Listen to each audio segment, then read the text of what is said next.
The bats of the Thunder leading it off is going to be Boston Drakluich, followed by Jensen Smith with Drew Smith batting third. Sage Strayer batting cleanup. Cruz Savage, the designated hitter, will bat fifth. Landon Fulmer batting sixth with Riken Daniels batting seventh. Luke Coley will bat eighth, and Tegan Jenkins will bat in the ninth spot. As I mentioned, this is an elimination game. Westlake lost to American Fork 9-3 yesterday. As for Riverton, it was an unbelievable game last night as they took on Syracuse.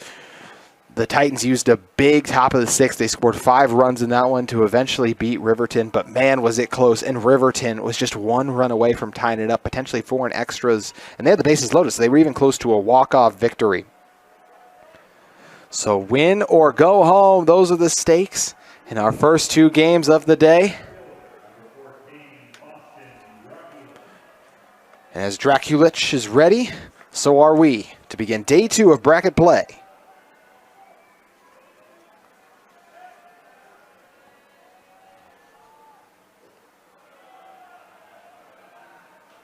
(1-0) the count on the low delivery on the first pitch by Moody.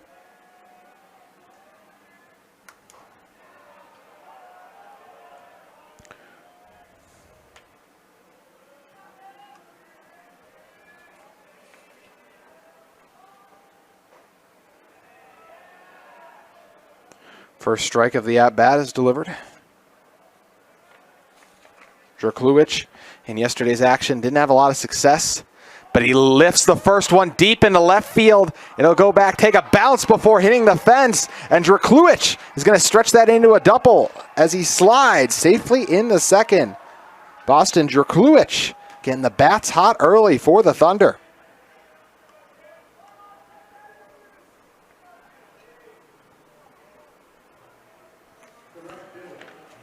Drakluich in yesterday's action failed to reach base. He struck out in 2 appearances and then flew out to right field and left field, although he did bring in a run on a sacrifice fly.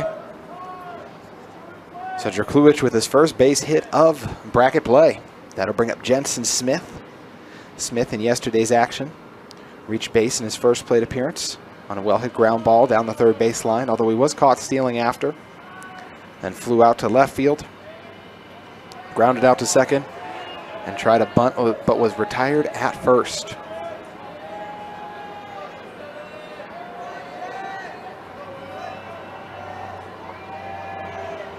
Smith showed bunt there, but then pulled back.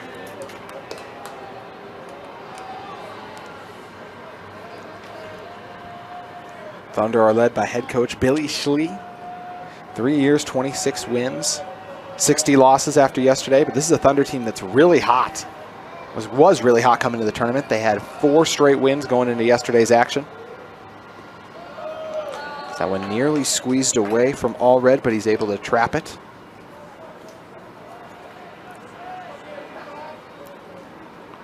One and one the count.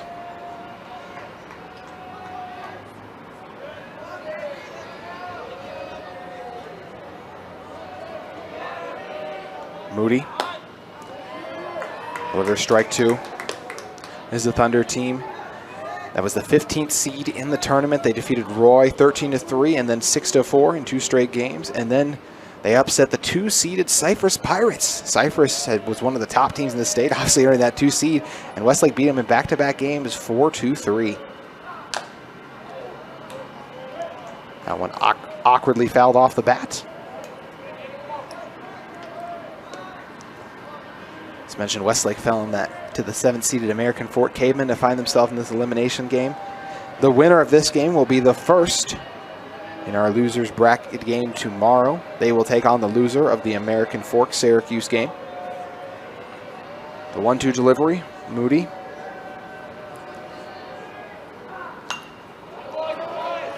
As another's fouled off.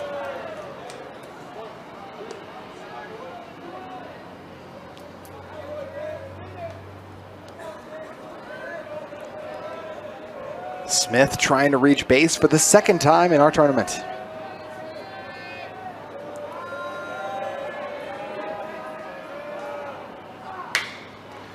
Chopper hit down to the 3rd base line. Good decision that time by Purcell. to check Drakluich before making the long throw over to first to retire Smith. So 1 out now, still 1 runner on second. The shortstop, number 6, Drew Smith. Drew Smith now due up. Smith, in yesterday's action, grounded into a double play in his first plate appearance, but then reached base on back-to-back line drives. As that pitch escapes Allred and allows Drakluich to make it over to third.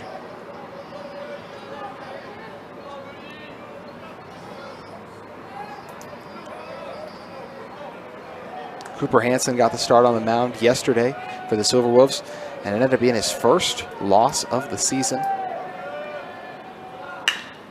Chopper trapped. Good decision by Moody. Drakluich once again held off. And a nice tag out that time made by Vernon over on first.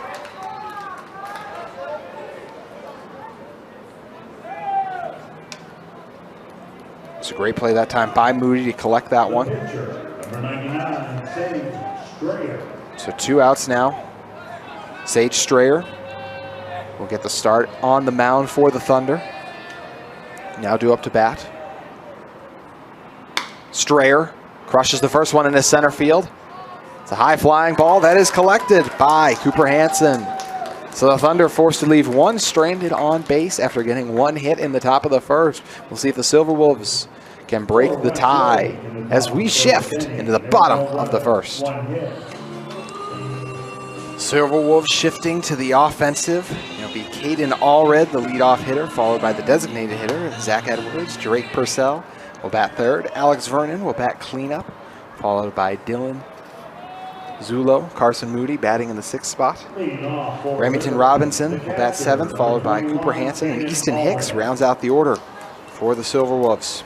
In the field for the Thunder, Easton Favilla at the catcher spot, Fulmer at first, Jenkins on second, Coley at third, Drew Smith at shortstop, Riken Daniels in left field, Boston Drakluich in center field, and Jensen Smith in right field with Sage Strayer and the start on the mound.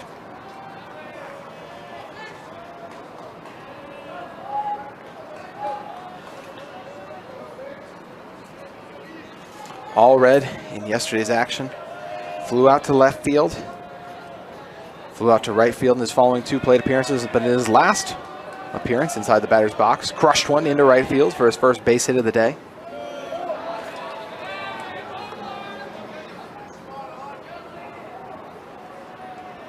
Ball 1 delivered.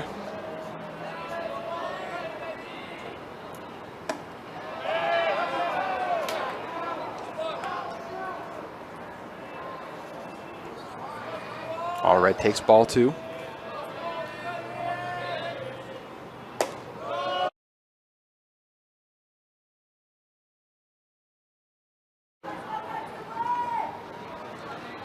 Count now at 3-0. As Strayer struggling a little bit here early. And it'll be 4 straight ball deliveries by Strayer. So the easy walk for Allred. And I'll bring up Zach Edwards, the designated hitter in yesterday's action. Edward landed the first base hit of the day for Riverton. The shallow fly in the center field. Then fouled out the catcher in his following appearance. He's also retired into right field. Number 17, Rocky Daniels. And in center field. Now batting On a field, or excuse me, reached base safely, but on a fielder's choice. So Edwards looking to get the action going as the pinch runner for the Silverwolves heads to first.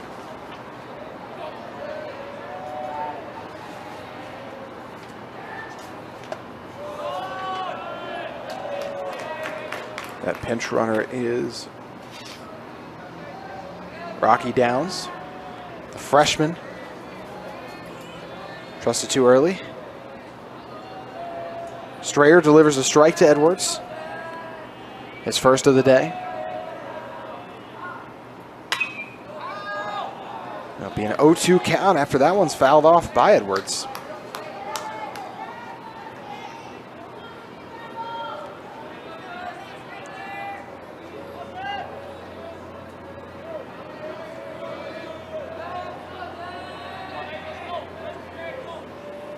Strayer checks first, refocuses his attention back to home plate. Delivers another ball that's fouled off by Edwards, fighting to protect home plate.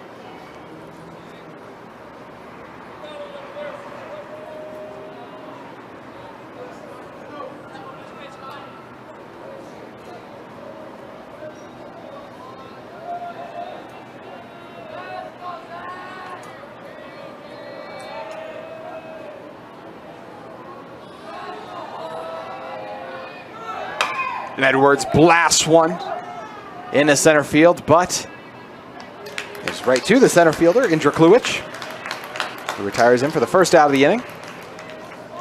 Sounded great coming off the bat. I'll bring up Drake Purcell. The third baseman, number 9, Drake Pearsall. Pearsall with a walk in yesterday's action. Also reached base after being hit by a pitch, and then 2 strikeouts mixed in.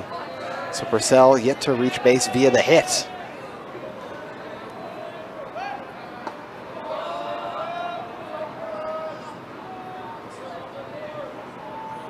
Pickoff attempt down to first, unsuccessful.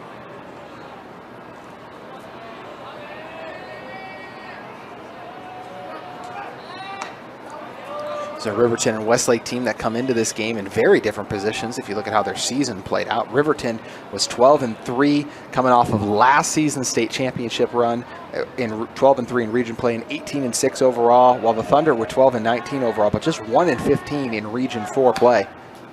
This one's fouled off.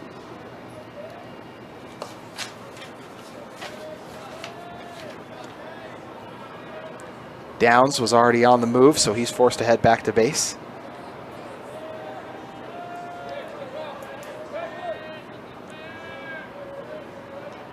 Riverton just narrowly earned the top seed in their region. Mountain Ridge was 11-4 on the year, while Riverton 12-3. Another pickoff attempt at first, unsuccessful.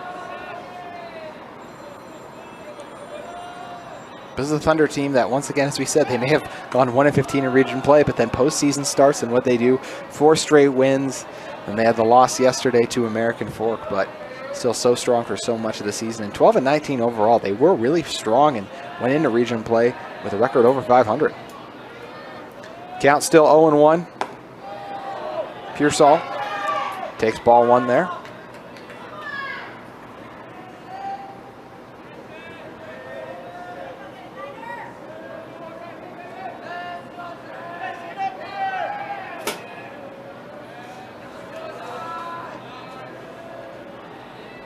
Strayer delivers that ball to the inside. That's ball number 2. The Thunder scored 191 runs overall in the season, but allowed 262. And in region play, they scored 81 runs and allowed 190. Silverwolves, by comparison, scored 222 runs overall in the season, allowed 108. And in region play, scored 141, allowing 54. This one lifted into left field. Giving chase on it is Daniels, and it ends up actually being Dracluich, who was also in the area, who makes the grab. And once again, we see Rocky Downs over on first. Have to head back. So 2 outs now, after back-to-back flyouts to center field. Alex Vernon now due up. Vernon, in yesterday's action, struck out. Also crushed one into right field that ended up being a double for him. Then flew out to right field and center field in his other 2 plate appearances. We saw a lot of the early batters in the lineup for the Silverwolves reach full count in yesterday's action. Looks like we have one of our umpires telling the Riverton dugout that they need to get back a little bit. This is a quick turnaround for Riverton, too. Our game didn't end last night until after 11 o'clock, and just 12 hours later, here they are, right back at UCCU Ballpark with their season on the line. 0-1 the count. Vernon doesn't swing on ball 1.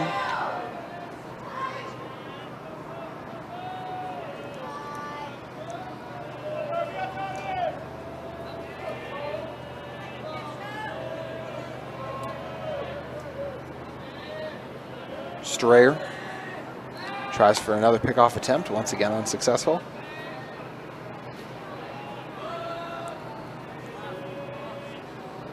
We did see it work. We had 4 games yesterday. We did see a pickoff attempt work one time.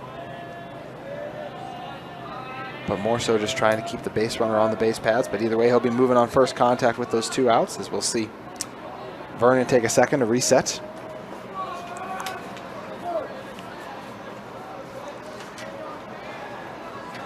Still 1-0 in the count, Vernon. Make it 2-0 after that delivery.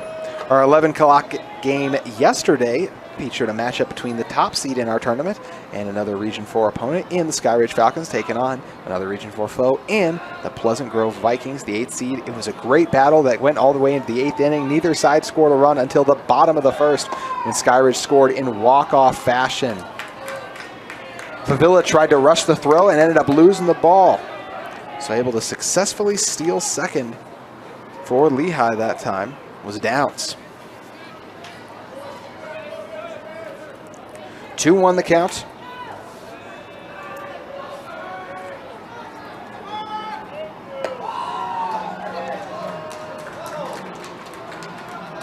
And let's see, looks like a balk was the call that time.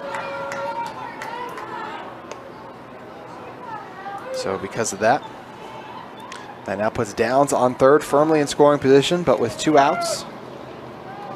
Got to be careful.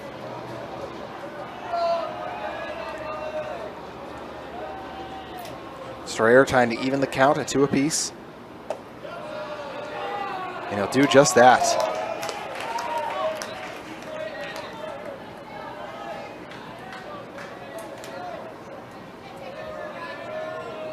Vernon looking to drive in the first run of the day for the Silverwolves. The Thunder looking to get out of it, giving up nothing. We'll see what gives on the following pitch, as that one was fouled off.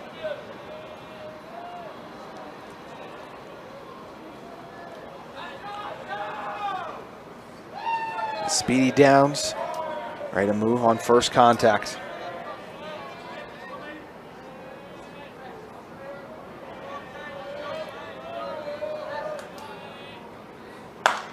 Vernon blasts one that is going to die in left field, and that will bring in Downs. So the first RBI of the day belongs to the first baseman of the Silverwolves, Alex Vernon.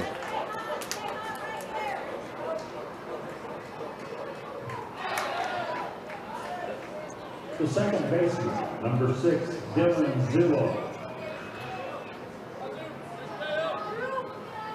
Dylan Zulo now due up. Zulo in yesterday's action struck out in his first plate appearance, flew out to left field in the second.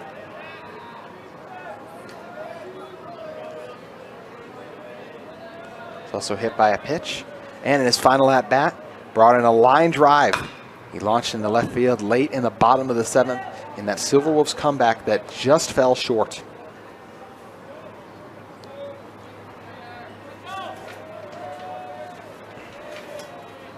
Second game of our tournament yesterday featured a bout between the 5th-seeded Mountain Ridge Sentinels and the 13th-seeded Bingham Miners.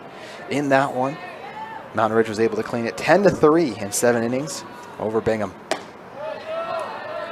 Bingham and Pleasant Grove will play in the 1:30 game immediately following this one, the second elimination game of our tournament. 1-1 the count.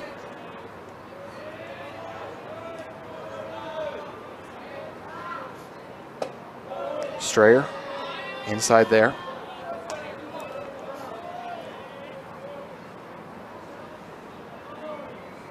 Like the first inning, that's now lasted over 20 minutes for both sides.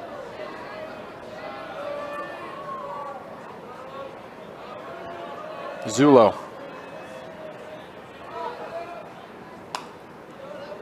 Fouls it off his bat. Count goes to 2-2. Strayer looking to limit the damage to just 1 run. After walking Allred earlier in the first, he's really rounded into form. It wasn't until that hit by Vernon that he surrendered a base hit, forcing Persall and Edwards to fly out to center field. And strike 3. Zulo didn't swing on it. He was frustrated as he heads back to the dugout, but that will end the first inning. It's a 1-0 advantage for Riverton over Westlake. Second inning coming up on KSL Sports Rewind. Westlake currently trailing the Silverwolves 1-0 as we're set to begin play in the top of the second.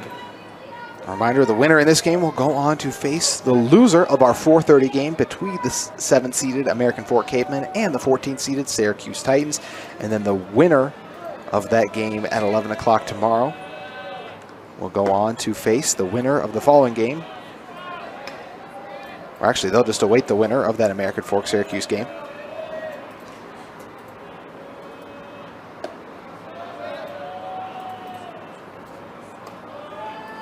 One and one the count. It's Savage, the designated hitter, and Fulmer and Daniels all due up this inning. It's the first meeting of the season between the Thunder and Silverwolves. Ground ball will break through, and it'll be a base hit for the Thunder, their first of the day. Playing first base. So Cruz Savage, excuse me, the second base hit of the day for the Silverwolves, for the Thunder.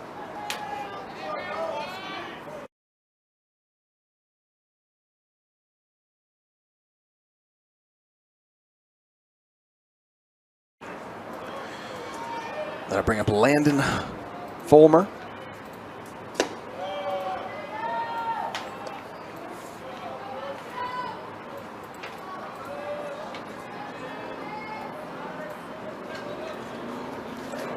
One the count.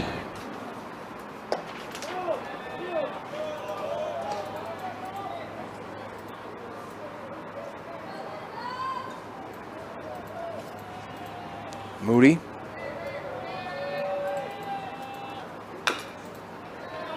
Forces one to be fouled off.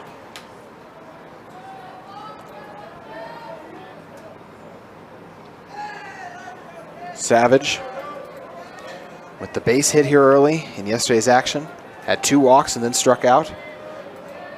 But able to put the ball in play and reach base safely. We saw Fulmer late in yesterday's contest on the mound, but never inside the batter's box. So first go around in the tournament for him here.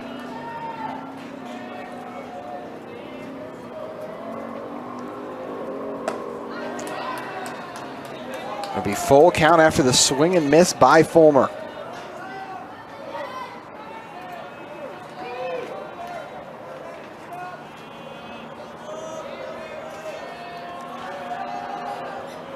Fulmer able to head over. Actually might have been hit by that ball. Either way, it would have been the result unchanged. But I believe, like I said, I believe it just grazed his elbow. So we'll mark a hit by pitch for now. But either way, 2 runners on base and no outs in the inning. That brings up the left fielder. Reich and Daniels now due up. Daniels, in yesterday's action, flew out to center field. His first at bat. In the second, struck out. And then the third, brought in a run and reached base safely, although his teammate was retired. He was caught trying to steal later on once he had reached the base paths. So 2 runners on, no outs. Savage at second, Fulmer at first, Daniels inside the batter's box.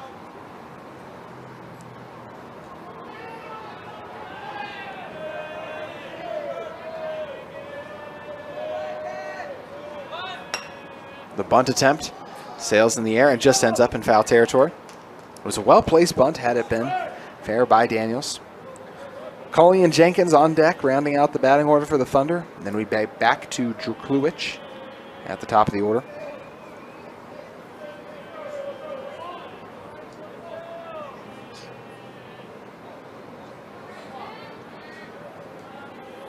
Oh, 1 the count.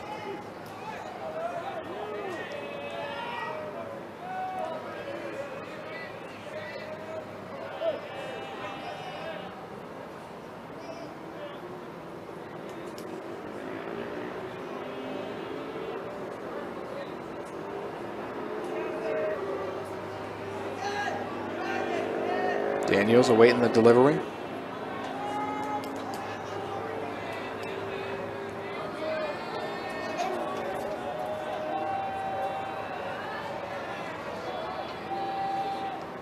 Instead, we'll see a meeting on the mound, so a lot of breakups in between here as we see the Silverwolves defense trying to sort things out. Riverton 18-6 on the season, but last year, as we mentioned, state champions. In fact, we'll see all of the Silverwolves infield come together.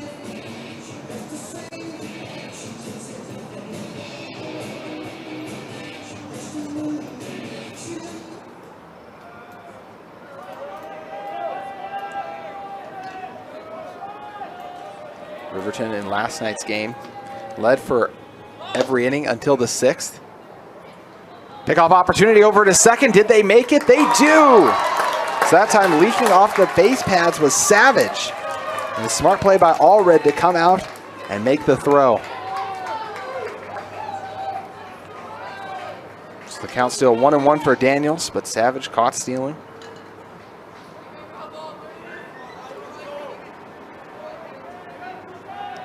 Just leaked a little too far off second base, and it was a good throw by Allred to get it over to Mazingo to make the grab. This one's fouled off for strike 2. But taking a closer look at that game yesterday between Syracuse and Riverton. Riverton led it 2-1 after scoring 2 runs in the bottom of the 2nd. And they would lead through 5 innings, but then the top of the 6th is when the Titans really opened everything up. Another fouled off. Riverton would get their offense going again in the bottom of the 6th with a run. Syracuse would add that extra insurance run in the top of the 7th, which ended up being crucial in their victory, as without it, the game would have ended or been a 6-6 tie, with Riverton adding 3 runs in the bottom of the 7th. But with 3 runners on base, they were retired, and thus the Titans claimed the win.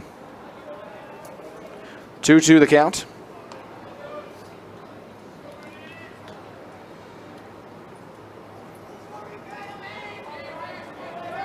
Said probably the quickest turnaround Riverton has had all season on a game, in terms of being played the following day within not even 12 hours after. That one just fouled off. Thought for a second it was going to be strike 3 against Daniels. But the 2-2 count remains.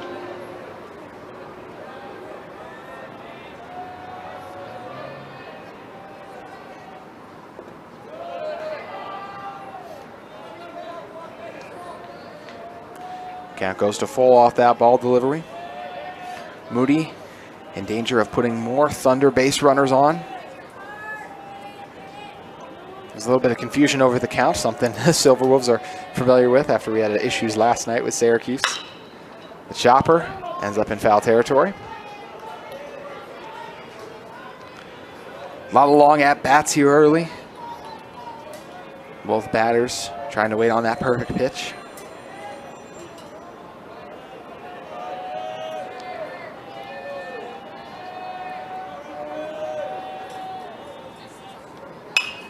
And it's another fouled off. Daniels nearly 10 pitches deep into the at-bat now.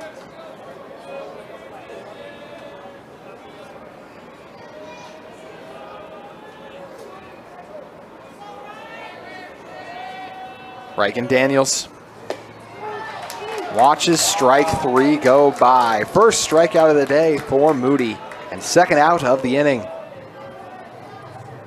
Fulmer still on first, with Luke Coley now due up.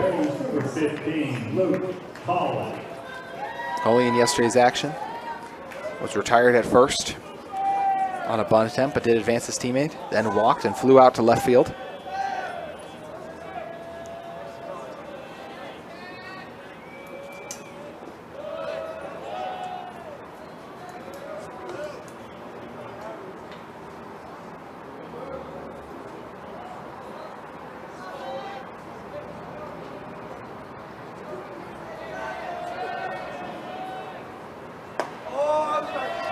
Count will go to 1-1 off the strike delivery. Moody looking for back-to-back Ks to get the Silverwolves out of the inning and back at the bats, or back up out of the top of the second, excuse me.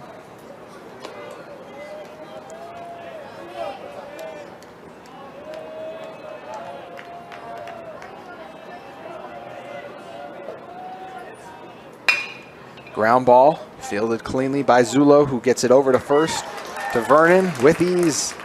And once again, for the second straight inning, the Thunder leave runners stranded on base. As they return to the defensive side, we'll see if the Silverwolves can increase their 1-0 lead when we return on KSL Sports Rewind.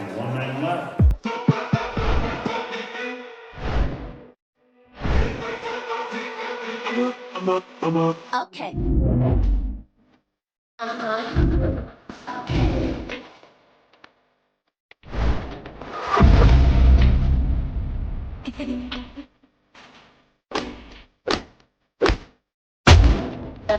Yun ang malawagan su akit sa kapag-sit ng kanabi alawa kung ginodala. Silverwolves hold the 1-0 lead here early. Carson Moody, the pitcher, Remington Robbins, and Cooper Hansen all due up, looking to extend it. Thunder have left runners on in each of the previous 2 innings. Leading off for Riverton, the pitcher, number 27, Carson Moody. Moody in yesterday's action, a walk in his first plate appearance. Struck out in the following 2 at-bats. And then drove in a run after launching one into right field late in the game for the Silverwolves. While we have a moment, let's take a little closer look at how the Thunder were able to upset Cypress in those 2 4-3 games. 1-1 the count on the outside delivery there.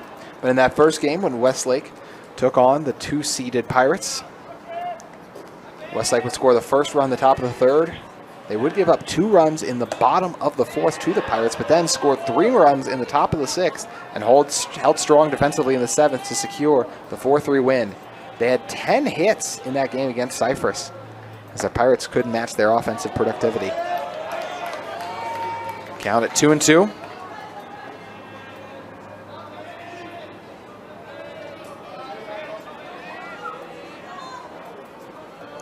Moody, the center fielder, or excuse me, the pitcher today, chops one. It's fielded cleanly by Jenkins, who gets it over to first for the out.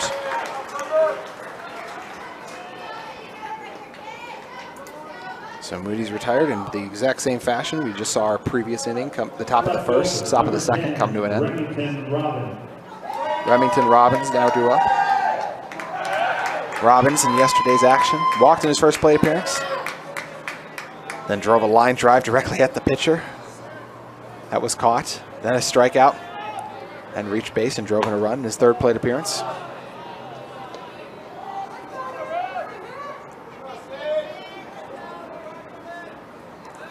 One of the count. Strayer still looking for his first strikeout on the day. Walked the first batter he's faced, but since has been pretty sharp outside of allowing the 1 run brought in off the hit.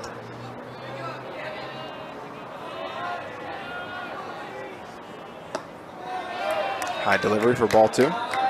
In the second game between Westlake and Cypress, the Thunder would keep up their offense productivity, scoring 2 runs in the top of the 1st, but would surrender the lead in the bottom of the 2nd when 3 runs were scored.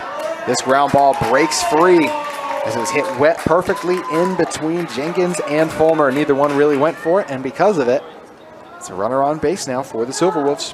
Robinson with the 2nd base hit of the day. 29, Cooper Hansen. Cooper Hansen now due up. He was the pitcher in yesterday's action, the center fielder today.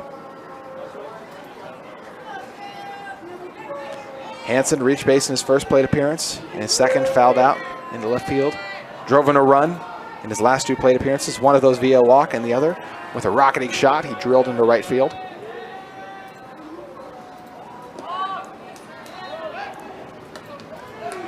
Robinson dives safely back to first, but I mentioned the Pirates led it 3-2 after the first 2 innings of the Super Regional game between Westlake and Cypress, but Westlake would be able to hold Cypress scoreless the rest of the game and add a run in the top of the 6th and the 7th to claim the 4-3 victory. They out-hit Cypress by 8 in that contest. 1-1 the count.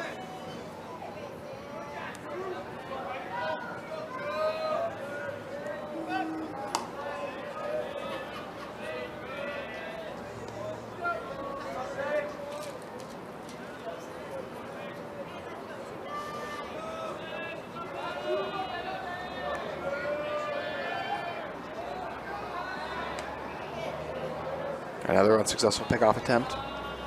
Easton Hicks on deck. Hicks in his first at-bat yesterday drove in 2 runs after smashing one into right field to give Riverton that early lead in last night's action.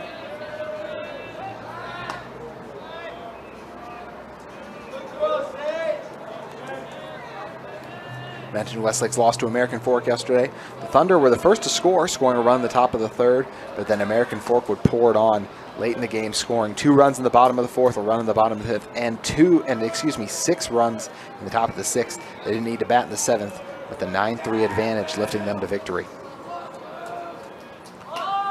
The bunt attempt ends up into the nets, so strike 2. But the Thunder did have some offense at different points in the action yesterday. Mentioned those 2 runs scored in the top of the 6th. They looked like they were originally going to be in striking distance, but there's too many plays made by the Cavemen. Fulmer, Drakluich, and Daniels all drove in the 3 runs they had. Westlake with 5 hits in yesterday's action, already off with 2 today. High flying ball, sails up, and is dropped. So diving in safely to second is Robinson, and Hansen finds himself safely at first. That one looked like it was going to be collected, but dropped perfectly between Drakluich and then Smith, who was giving chase coming off a shortstop. Just for a little bit. So 2 runners on, 1 out for the Silverwolves. Hicks now due up.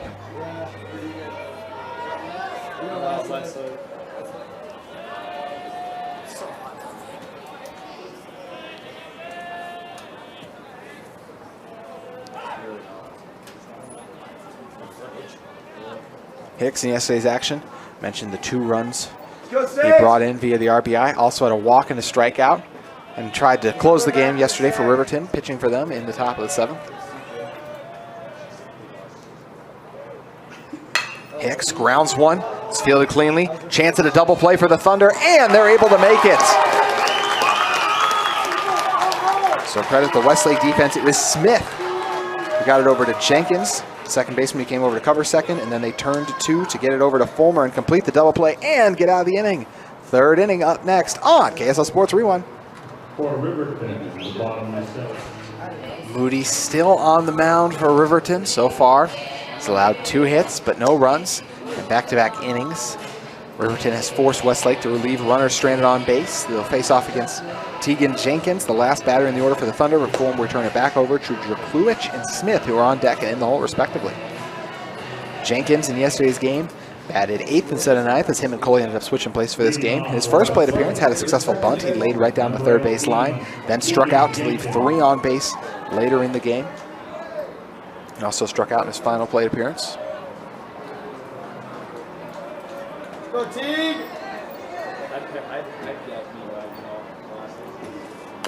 Jenkins fouls the first one off into the dirt. This is a Riverton team, that beat Lone Peak in back-to-back games. The first one, they barely beat out the Knights in the Super Regionals. 0-2 the count, for currently facing Jenkins. Moody looking for his 2nd strikeout of the day, wasting no time delivering the pitch. It's a slow rolling grounder, fielded cleanly, and the throw is on time by Mazingo to get the out. And bring back up Drakluich. Last time we saw him, he crushed a double into left field to start the day for the Thunder. The center fielder, number 14, Boston Drakluich.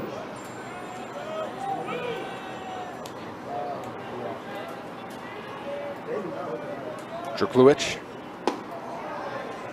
takes strike 1. But in that first game between Lone Peak and Riverton, Riverton barely etched it out 11-10. It was high scoring. There were multiple runs scored in almost every inning. Count goes to 0-2 on swing and the miss by Drakluich. In the second game, Riverton would claim that one 14-4 off of 18 hits by the Silverwolves to place themselves in the position to now should take on Syracuse last night in bracket play, which they would then fall, of course, to the Titans, as we've discussed, with those 5 runs being the big difference in the 6 they allowed, and their comeback fell just short.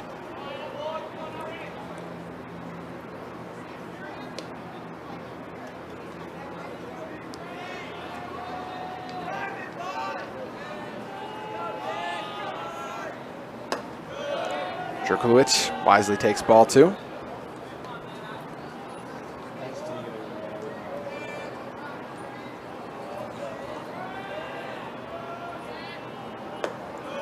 And it's now full count. So Drkulic fights his way back in the count. Drkulic on the season has launched 7 RBIs, 2 doubles, and a triple. But this time, he's taking the walk. He was behind in the count 0-2 and fights his way back to be the first runner on base for the Thunder. Thunder have had a runner reach base in each of the previous 2 innings as well as this one now. Jensen Smith now due up. Smith was retired on a chopper over to third base. Speaking of choppers, this one knocked down. Making a good job trying to flip it, but that ball squeezed out. Chaos and confusion as Smith's going to be safe on first, and Drkulic makes it all the way over to third. The Silverwolves were sped up and unable to make the play in time. That ground ball was hit just off the base pad. Or excuse me, forced. It was Vernon who had to step off the base pad. And then he tried to flip it up to Moody, who was able to win the foot race, but Moody just unable to bring it in, throw a little bit off the mark too. But either way, Moody unable to make the grab, and because of that, it squeezed out of his glove. Smith safe at first, and Drkulic makes it all the way over to third, just 1 out in the inning. Thunder looking to tie this one up with the tying run on third. Drew Smith now due up. Smith showed bunt, but pulled back.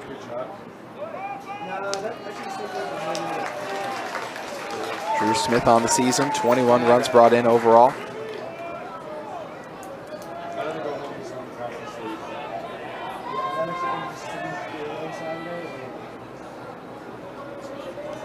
Jensen Smith heads over to second.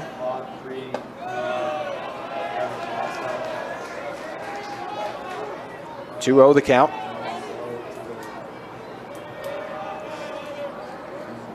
That was the first error charged of the day on Riverton. They had 4 errors in yesterday's game, which proved really costly. This grounder breaks free, and it'll score a run for Westlake. The Thunder tie it at 1 apiece, courtesy of Drew Smith, who just brought in his 22nd run of the season.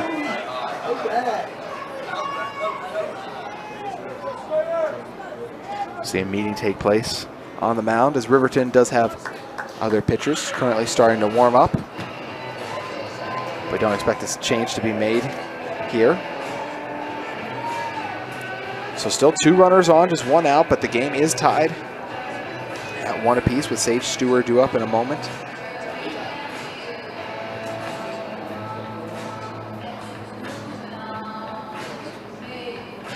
Top of the third here in our first of 4 games. Sage Strayer, the other pitcher, due up. Last time we saw him flew out to center field. Strayer in yesterday's action struck out, but launched a line drive into left field and had a well-hit grounder that allowed him to reach base in 2 of his 3 plate appearances. That line drive actually ended up being a double too. So Jensen Smith to third, Smith at first after bringing in the tying run. Both teams with 3 hits.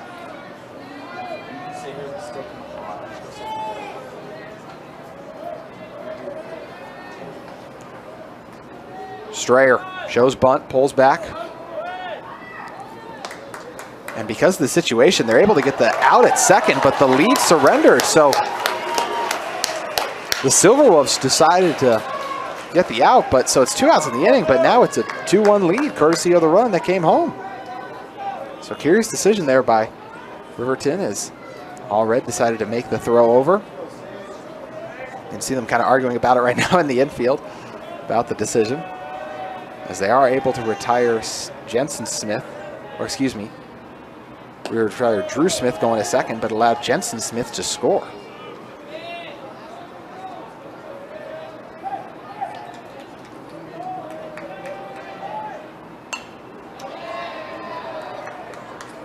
Two on the count.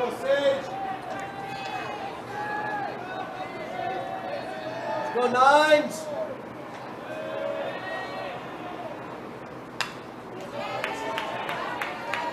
Go Sage! Yeah, Sage! 2-2 the count. Silverwolves surrendered the lead, but can get out of the inning with this pitch.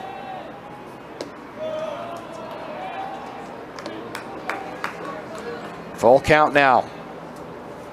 Moody in search of his second K of the day. And he gets it on Strayer. There's a drop 3, but Allred reaches for the tag out. But Westlake adds 2 runs in the top of the third to take a 2-1 lead over Riverton. We'll see if the Silverwolves can tie this one up when we return at UCCU Ballpark. Allred, Edwards, and Persall all due up for Riverton. The previous inning ended with a double play.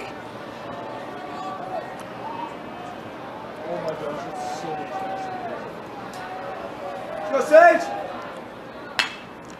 Reaching on the grounder and unable to get it through. Foot race over to first, and he's able to beat it.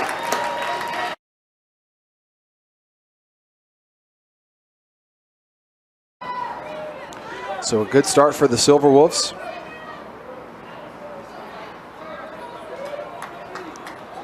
As Allred reaches base for the first time today. Or excuse me, the second time today after walking, but his first base hit of our tournament.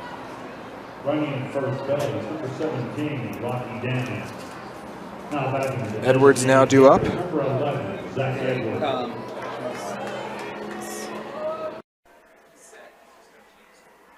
Edwards flew out to center field.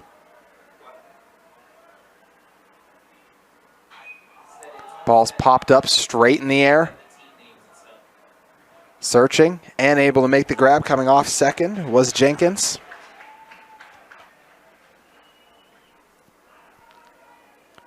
So 1 out now after Edwards was retired on the quick fly out.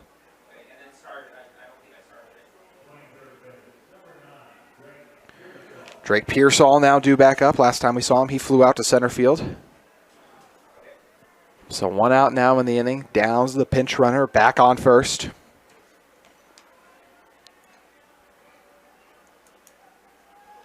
Downs scored in the bottom of the first for the Silverwolves. He was driven in by Vernon, who's currently on deck.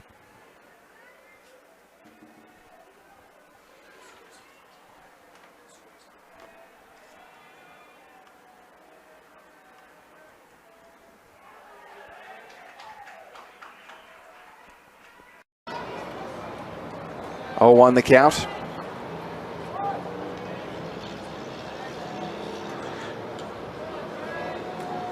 Runner on first is Downs. 1 out in the inning.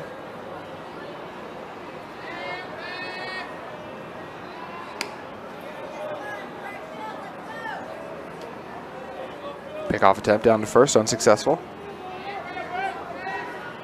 So Westlake in front, 2-1 early.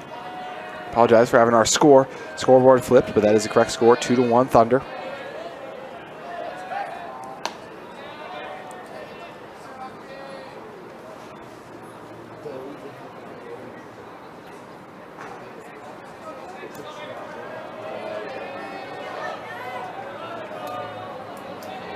Pearsall nicely lets the ball pass.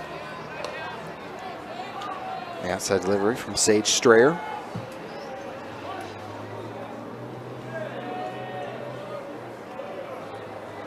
Strayer on the season, 4-1 the record.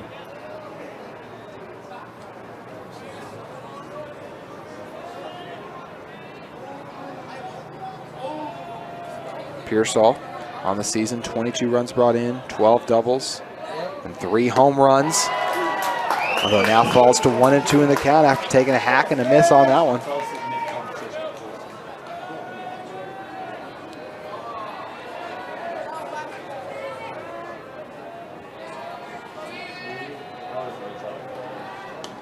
Another unsuccessful pickoff.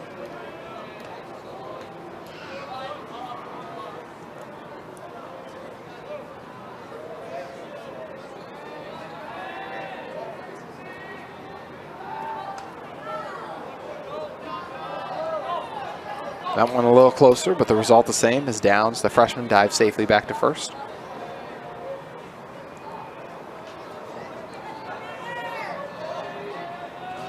Pearsall Drives one into center field. And it's retired by the center fielder, Boston Dracluich. So 2 outs now. Down still at first. I'll bring up Vernon. Vernon drove in. Downs the last time he was up to bat, but in order to do so this time around, he'd really have to get crush one into the outfield as Downs all the way on first, although Downs does have the speed. You have a screw, Jace. Downs had made it all the way over pretty much to second. Just waiting for that one to drop and then forced to run safely back to first. That ball squeezed away. Downs going for second. Was able to stay up. 1-0 the count, 2 outs.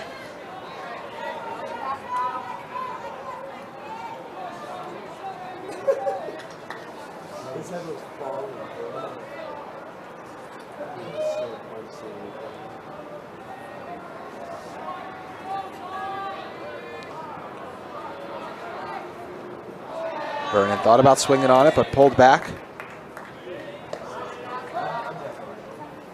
Downs at second, 2 outs. Westlake holding the 2-1 lead. Looking to leave a Silverwolf stranded on base.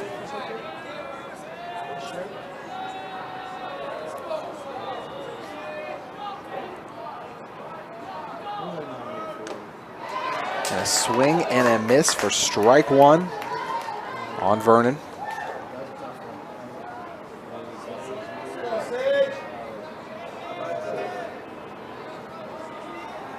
Two on the count.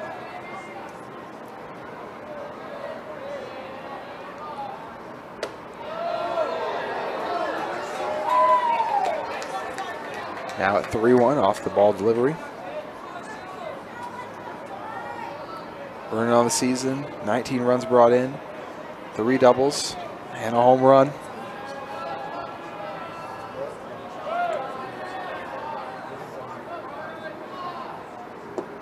And Vernon able to walk over to first.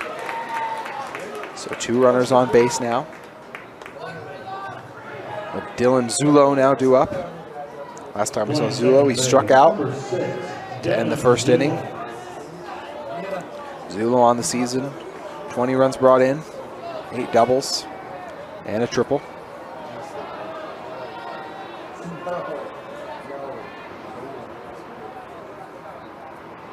Zulo takes a hard ball off the bat. Jeez, that had to hurt.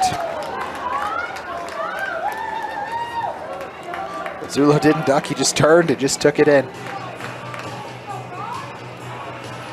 Do you see some Thunder players start to get warmed up in the bullpen, but don't expect a swap here. We'll see a meeting take place in a moment.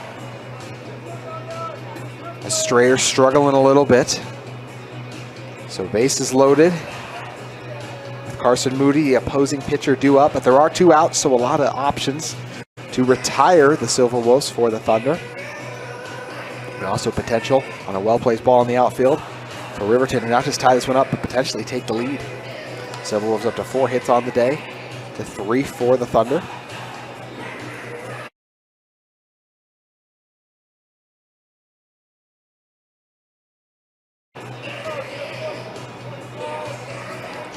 A reminder what's at stake.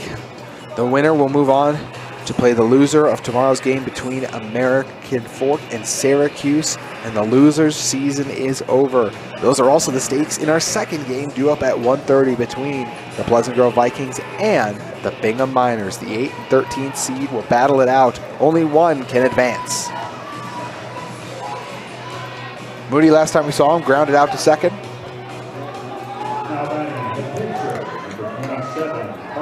He looks to win the pitcher's duel inside the batter's box.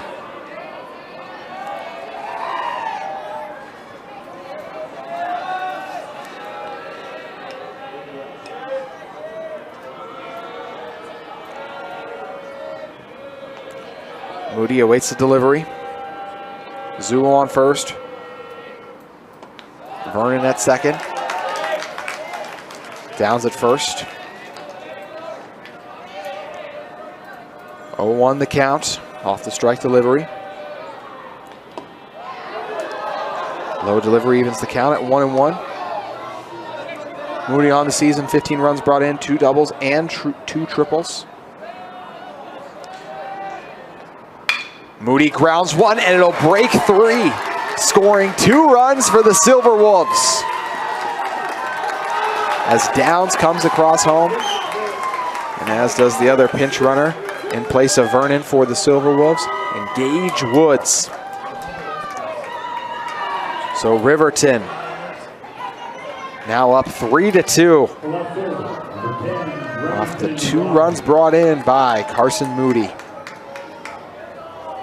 Moody to first, Zulo to second. Remington Robbins back up. And he lifts one into shallow left field, called for and collected by the left fielder in Riken Daniels, and that'll do it. So even though a few runners get left on base, Riverton scores 2 runs in the bottom third to match the 2 runs scored by Westlake in the top of the third to retake the lead. 3-2, we're heading into the 4th at UCCU Ballpark. New pitcher for the Silverwolves, as they've turned to Dylan Zulo, who's come off a second.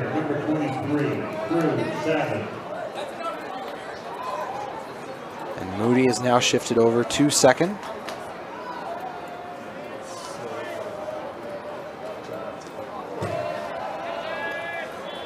It'll be Cruz Savage, Landon Fulmer, and Riken Daniels all due up. 1-0 the count in our 3 game.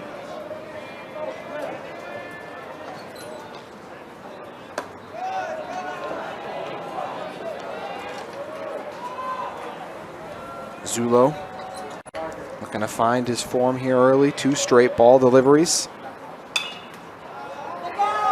This one lifted in foul territory for strike 1.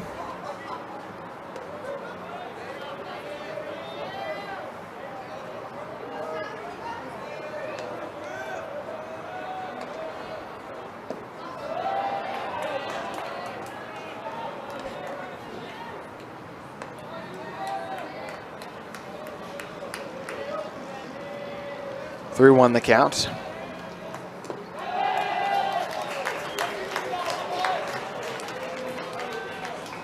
And on another low delivery, Savage takes the walk, his 2nd time reaching base after his grounder he drilled into the left field into his last plate appearance. Had a runner reach base for both teams in every top and bottom inning so far here early. Landon Fulmer now due up.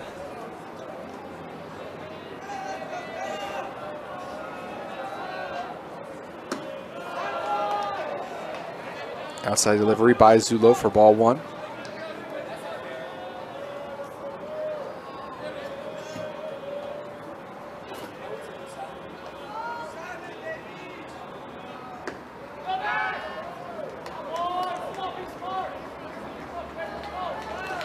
Fulmer was hit by a pitch in his previous plate appearance, although it would have been a walk had he not been hit by the pitch.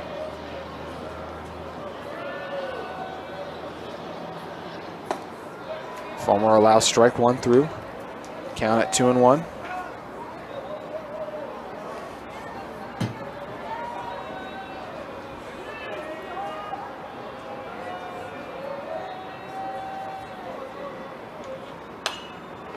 Fulmer fouls one back.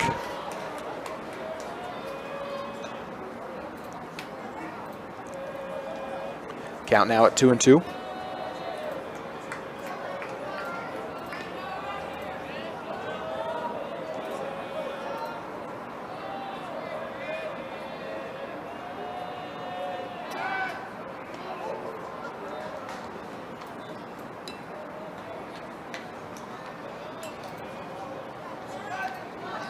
The 2-2 count, no outs, 1 runner on first.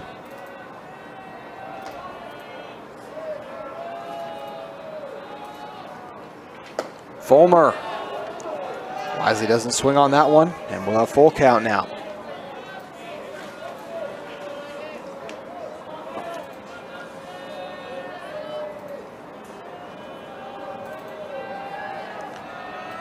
Landon Fulmer able to walk to first, 2nd straight walk surrendered, as the Silverwolves already have more pitchers warming up currently. Number Riken Daniels.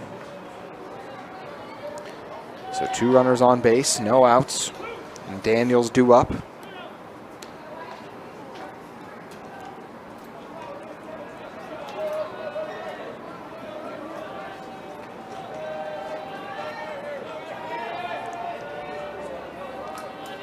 Daniels awaiting the delivery. Last time we saw him struck out. The Silverwolves get creative, shifting their alignment.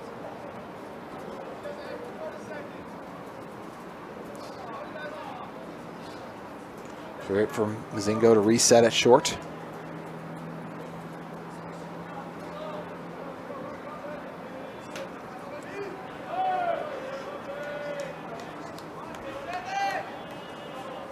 Daniels with 16 runs brought in on the season. Takes strike 1 there. Daniels also with 6 doubles and a home run.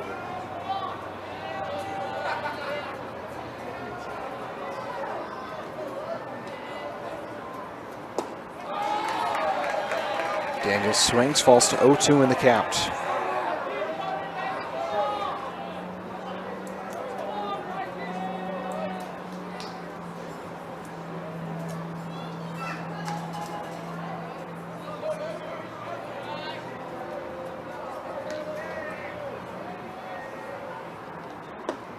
Daniels goes down swinging. First strikeout of the day for Dylan Zulo. Playing third base, number 15, Luke Foley. Coley now due up. Grounded out to second the last time we saw him.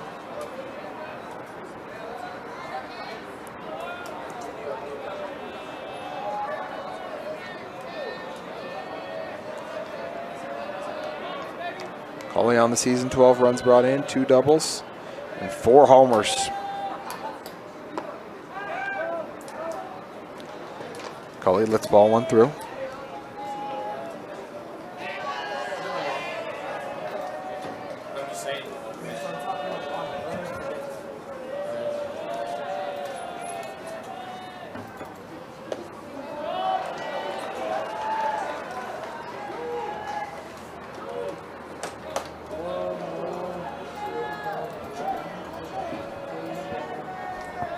Two-0 the count.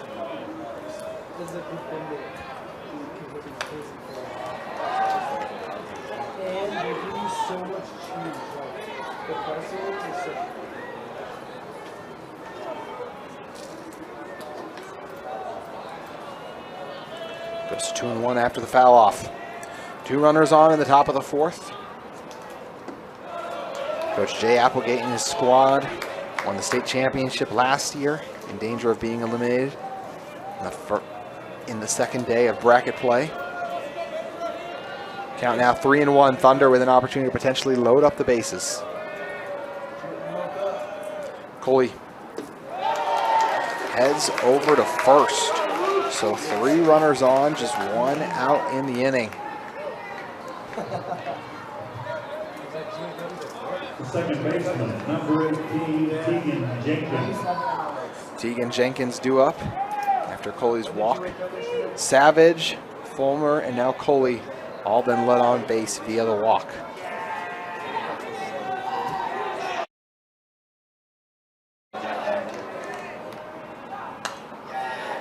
First delivery fouled off. Should have brought my mitt.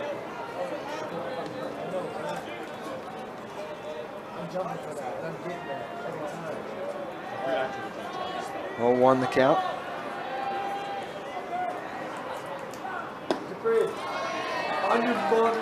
They get back-to-back strike deliveries. For Zulo, who's now in danger of walking in a run, with Savage situated on third. Fulmer at second and Coley at first. Jenkins grounded out to short the last time we saw him. Currently 1-2 in the count.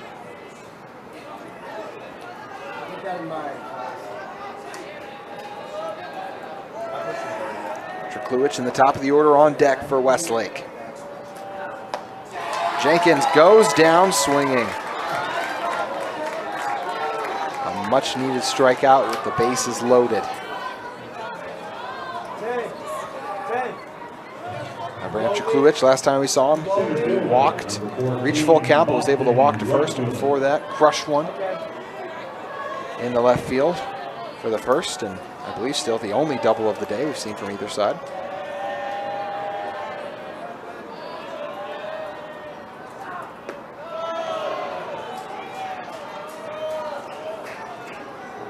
Two outs now, 1-0 the count.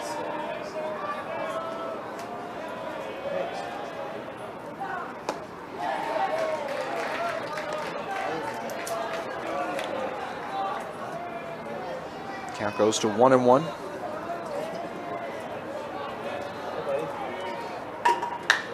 Jakluich drives it high. Called for and collected by the shortstop, Mazingo.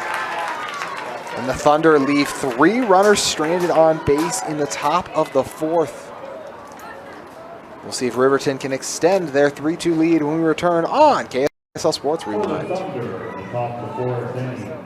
Harrison Brainerd due up to get the bottom of the 4th underway. Or excuse me, Harrison Brainerd getting the start on the, making the swap on the mound now for Westlake. This is the first time we've seen Brainerd this week.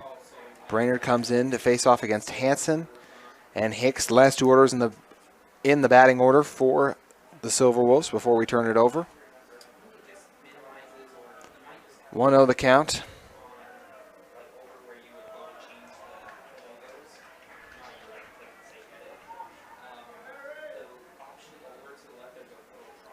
One and 1 the count. Last time we saw Hanson was able to reach base safely after lifting one into shallow center field.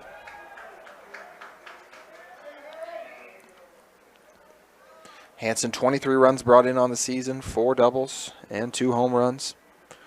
1-2 the count.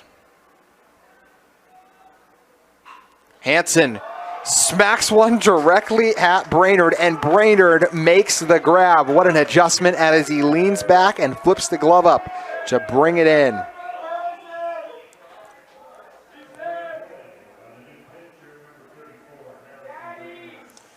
Brainerd with the crafty grab. And Easton Hicks now due up. Hicks no doubt eager to return to home plate after grounding into a double play in his previous plate appearance.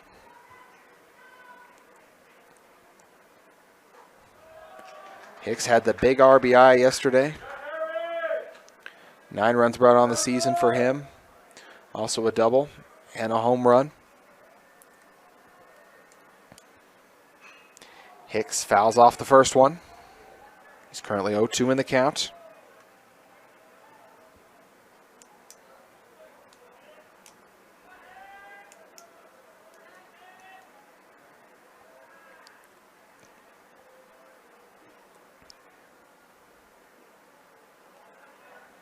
Brainerd delivers his first ball of the at-bat.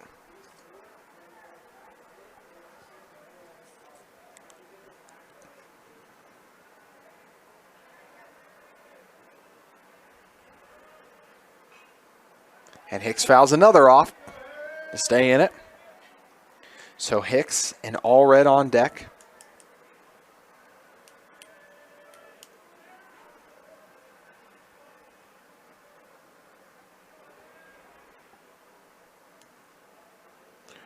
One, 2 the count.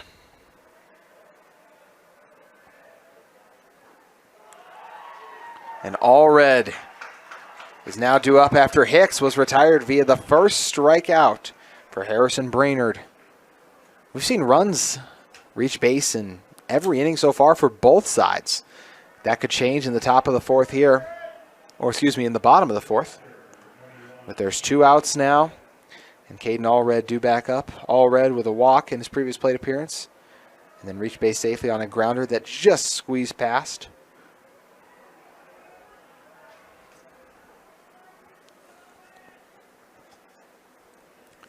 It was Drew Smith at short who couldn't bring in the grounder completely. He was able to trap it, but couldn't get it over to first in time. 1-0 the count.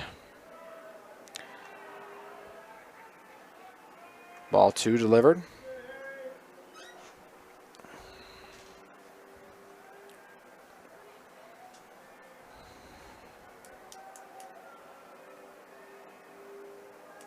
All red.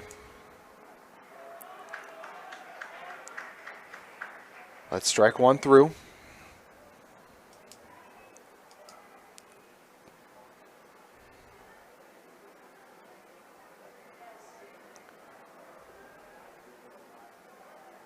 All red drives it high, and it's just going to end up unplayable. So we'll redo the 2-1 pitch.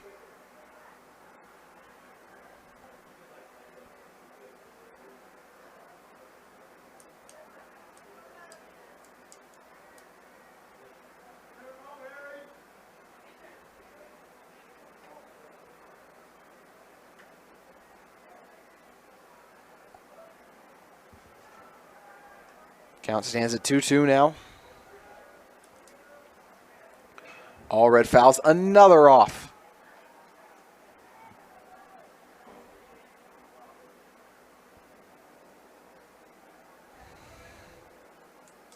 Riverton trying to add and build on to their 3-2 lead they currently hold. Westlake looking to return to the bats with this delivery from Brainerd.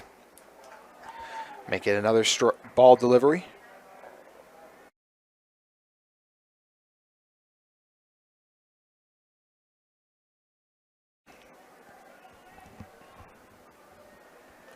Full count. All red.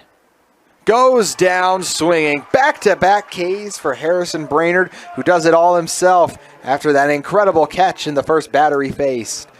The Thunder looking to bring us offensive storm when we come back on KSL Sports Rewind. Fifth inning set to get underway, and our score remains unchanged after a scoreless fourth. Both teams added 2 runs in the top of the third, and the difference right now is that early run added by Riverton in the bottom of the first, leading to the 3-2 score we have as the 6th-seeded Silverwolves and 15th-seeded Thunder do battle here at UCCU Ballpark.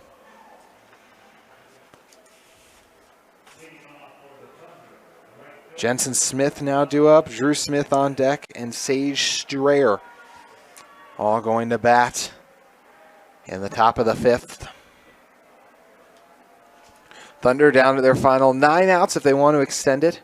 Zulo's still on the mound, as swinging on the first pitch and being retired is Jensen Smith, who drives it right into center field. Now we'll bring up Drew Smith after Jensen Smith was retired. Last time we saw Drew Smith grounded out to the pitcher, and before that, and after that, excuse me, brought in a run on a rocketing ground ball. He slashed in between second and third base. That one got away from Zulo.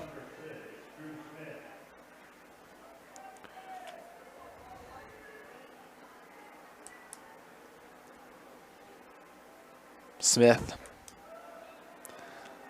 That's the high ball 1 pass, or excuse me, high ball 2 pass. 2-0 the count. This line drive will break through the infield and into center field. So Drew Smith safely on first to the tying run on base for the Thunder.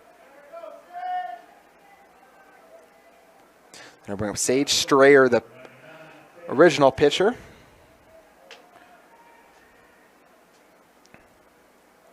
Strayer flew out to center field in his first plate appearance and struck out in his most recent one.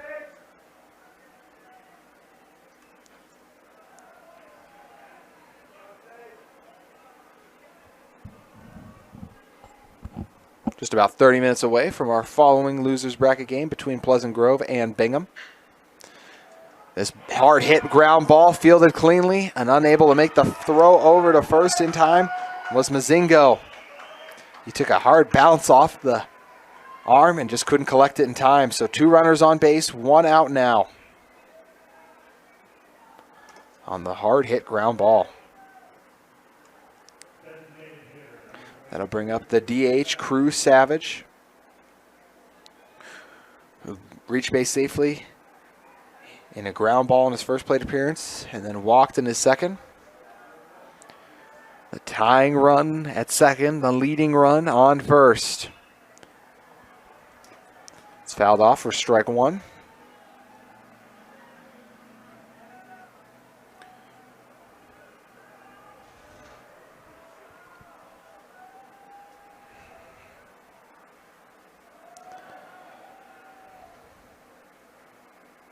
Low delivery for ball one.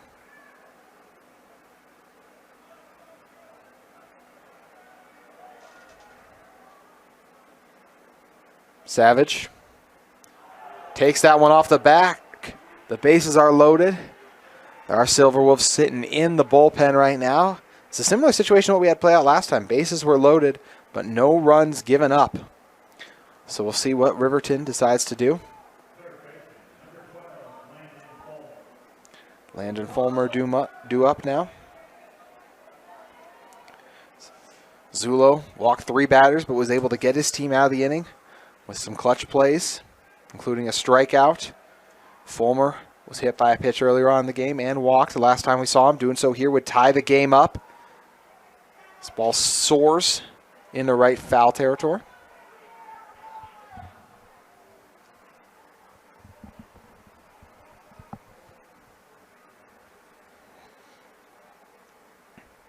Oh, 1 the count. Fulmer with an opportunity, if he could really get a hold of it, to drive in 2 runs and even tie the game up on anything that reaches the outfield.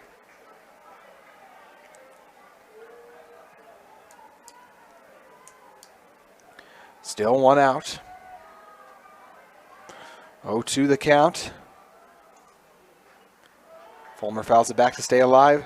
Zulo early today has been at his best when his back is against the wall.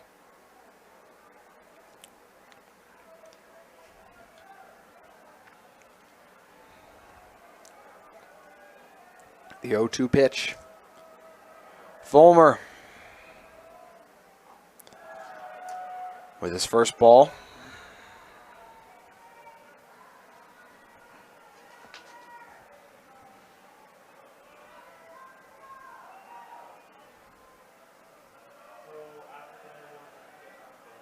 Fulmer.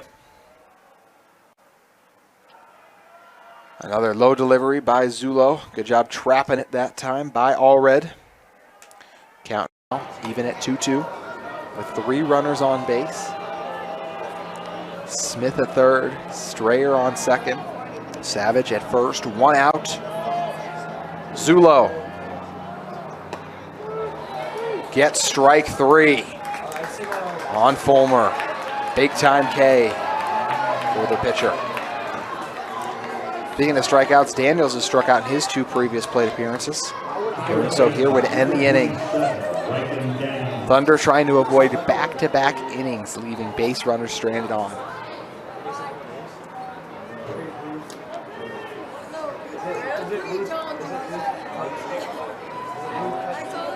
Zulo looking to close out another strong performance on the mound with his back against the wall in an inning.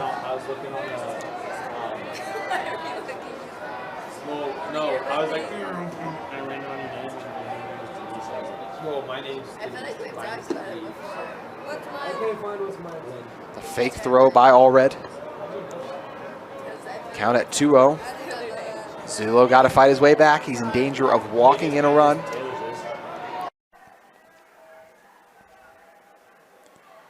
Daniels, if he could destroy this one and bring in a couple runs here, would not just allow Westlake to tie the game, but potentially even take the lead.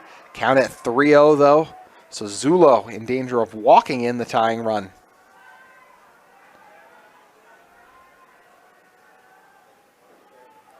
He delivers strike 1. Daniels decided to take it comfortably ahead in the count.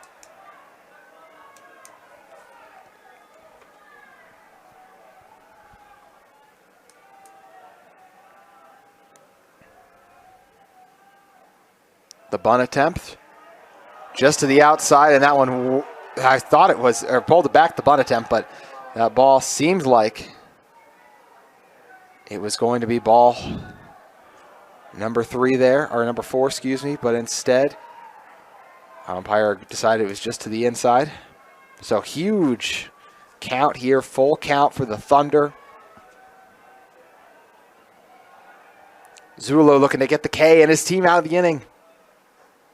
And it won't come there, as instead it's a high delivery. And Daniels walks to first, meaning Smith comes in via the walk, and we have a tie game, 3-3. The bases stay loaded.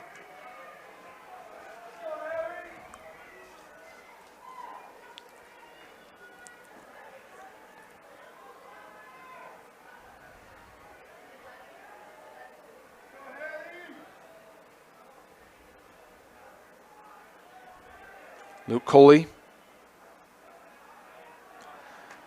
takes strike one.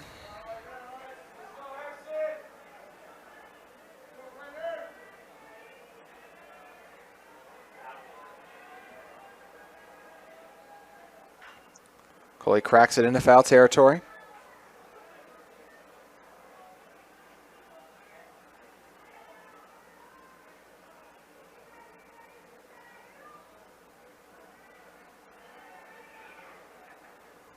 Oh, 2 the count.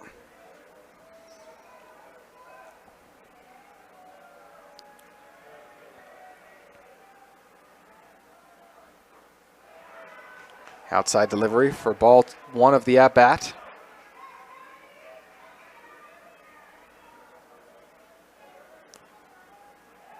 Thunder with 2 runners in scoring position and 3 on base. Zulo is able to retire Coley. Or excuse me, there's actually a pinch hitter they had coming in there. It looks like it was Harrison Brainerd they had brought in.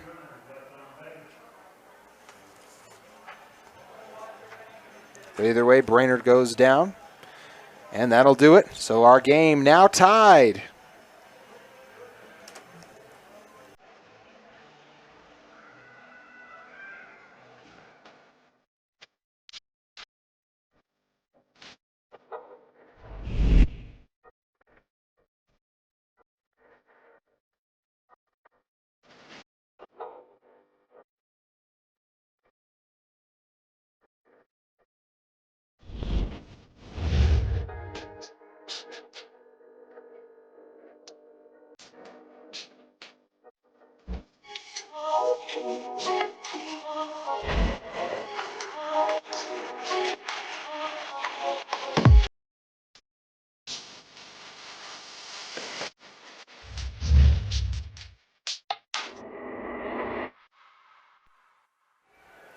Bottom of the 5th, set to get underway at UCCU Ballpark.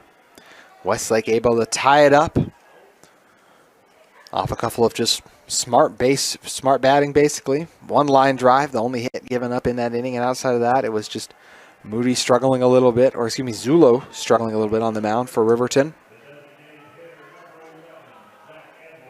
Zach Edwards now due up. It'll be Edwards, Persall, and Vernon.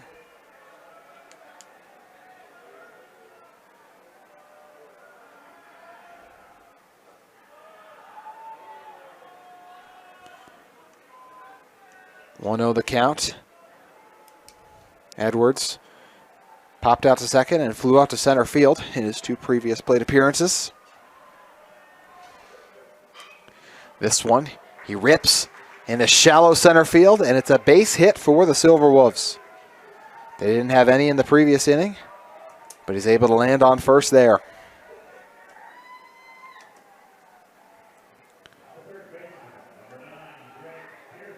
I'll bring up Drake Pearsall with the leading run on base.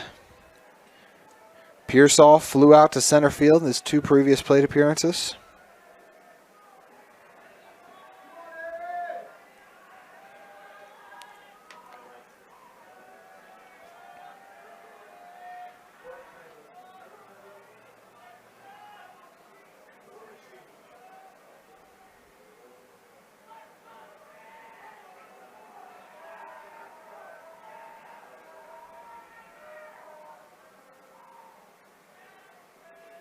Pearsall waiting for the first delivery after the unsuccessful pickoff attempt from Harrison Brainerd. Brainerd on the season, 1-6 the record.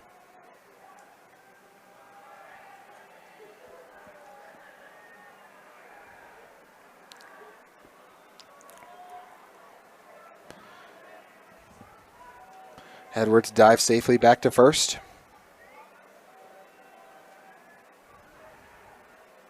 Coach Applegate and his squad trying to break the early tie here.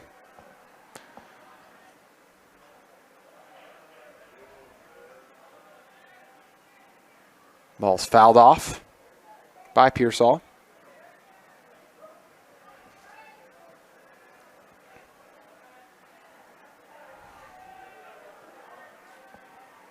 Oh, on the count, no outs in the inning.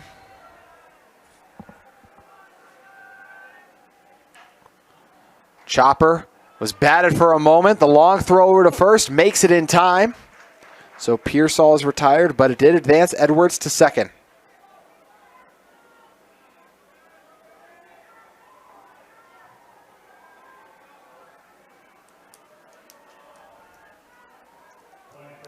Alex Vernon now due up. Vernon drove in the first run of the day for Riverton back in the first inning when he rocketed one into left field. Also walked in his second plate appearance, looking to be the first Silverwolf to reach base in all 3 of his plate appearances.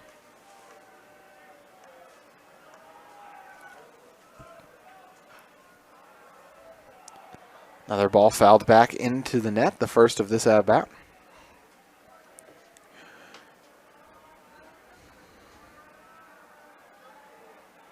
Riverton ups to 6 hits on the day. Westlake with 4. Riverton also charged with 2 errors in this game so far.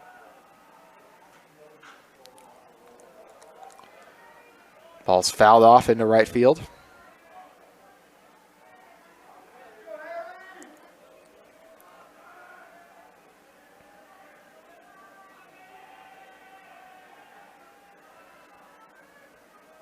No 2 the count.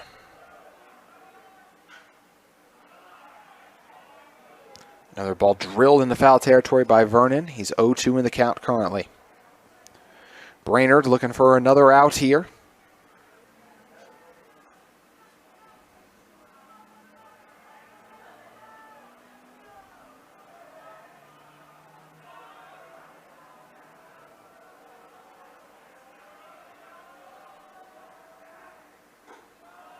Vernon takes ball 1.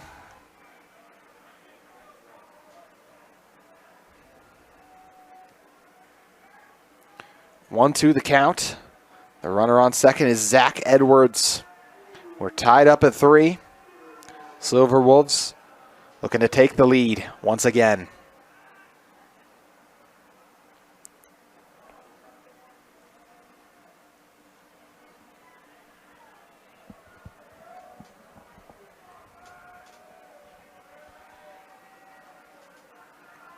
One, 2 the delivery. This one's ripped into right field and just ends up in foul territory. It was very close to being fair, and had it been, more than likely would have scored Edwards. Our count remains 1-2.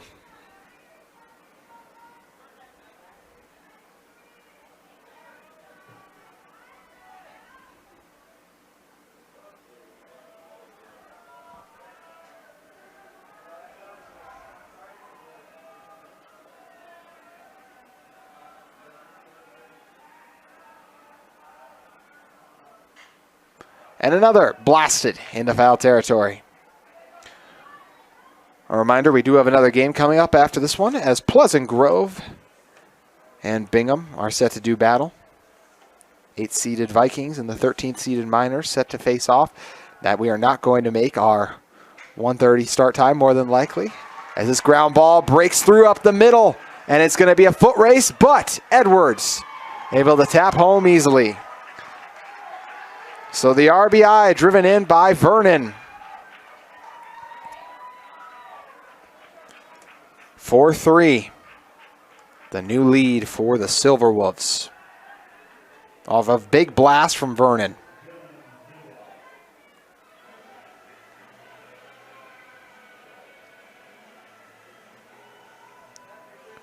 Brainerd talking things over with just 1 out.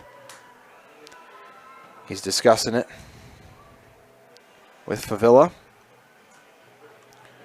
So runner on first now. Vernon did a good job battling that at bat and finally drove in the run. But as I was saying, We are more than likely not going to make our 1:30 start time for our following game, so stay with us here for any updates. If for those of you who are waiting around for that one, it'll be up about 30 minutes at the conclusion of this contest.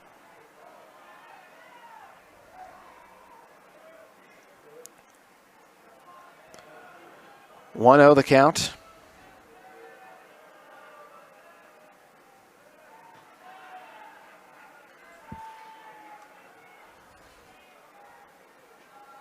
Low delivery for ball 2.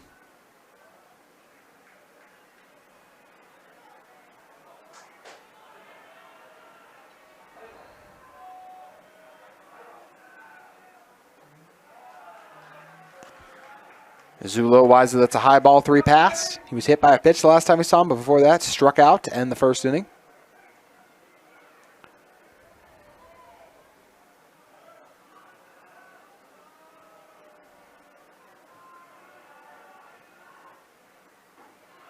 Dead center delivery for strike 3 by Dylan Zulo.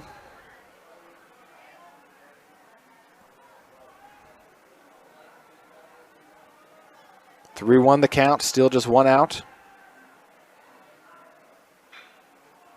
This ball chopped and bobbled for a moment by Cooley. And because of it, there are 2 runners on base now.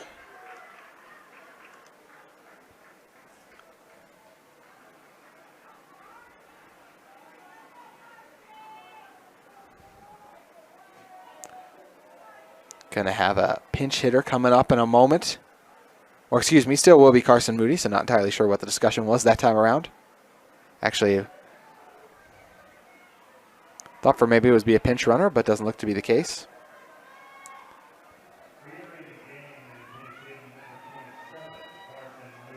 So Carson Moody now due back up. So we'll see a meeting take place on the mound. No one warming up for Westlake, so don't believe we'll see a change.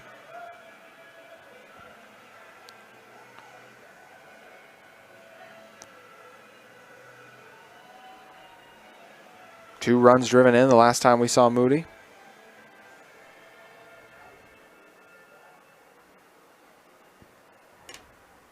Two runners on base. First error of the day charged against Westlake.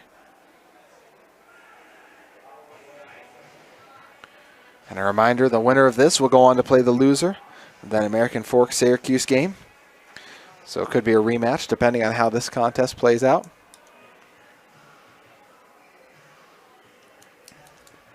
Thunder trying to figure things out, now trailing by a run. 2 innings left to play after this one. Westlake still needs 2 more outs to get out of the inning.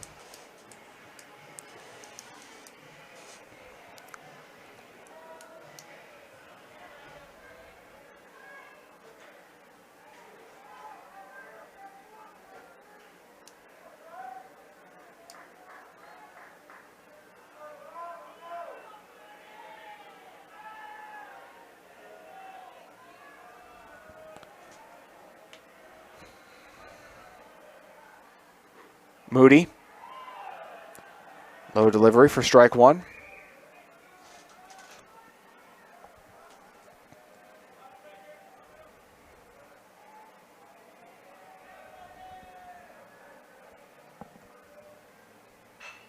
Moody crushes one that deflects off of the glove.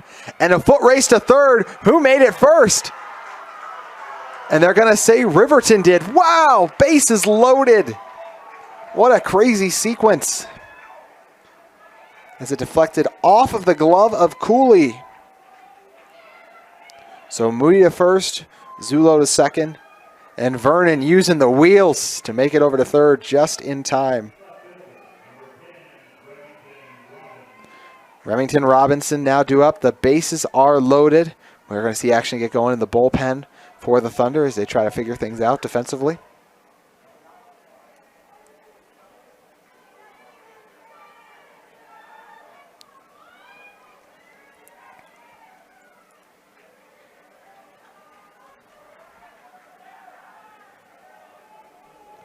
Robbins, look at his day so far, flew out to right field. shallow right field and then reached base safely on a grounder. He drilled in between first and third. Chopper ends up in foul territory.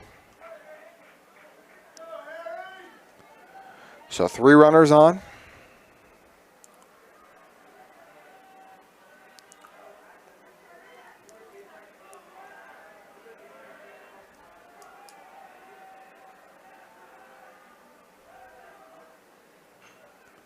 Robbins fouls that one back.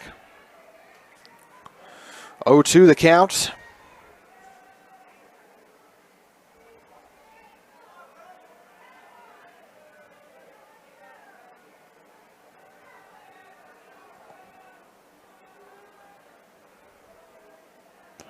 Robbins awaiting the delivery from Brainerd.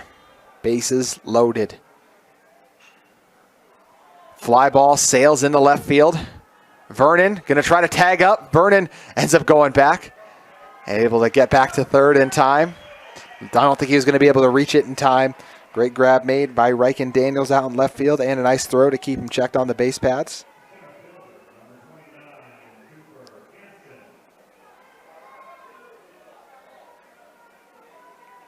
Cooper Hansen now due up. Last time we saw him, he drills one right at Brainerd, and it was the first batter that Brainerd faced, and he got the quick out as Brainerd was able to make the miraculous grab. And before that, reached first, advanced his teammate to second. On a shallow ball, he hit into right field. Silverwolves trying not to leave 3 runners stranded on base.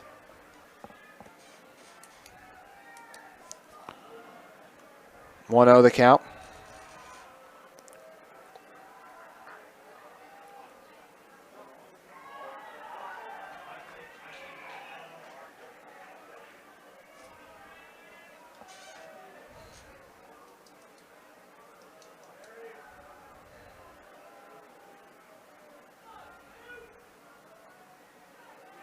One and one the count.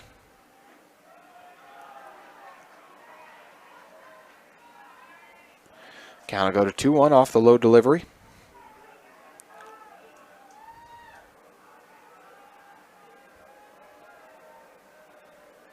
Hansen allows another high ball. Brainerd in danger of walking a run in here.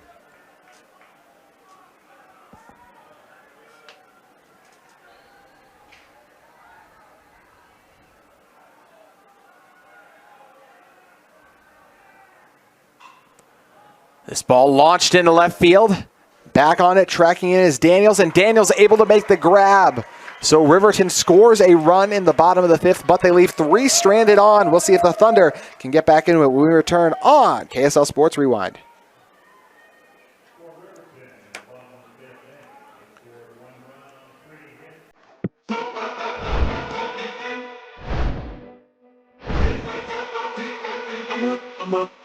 Okay. Okay.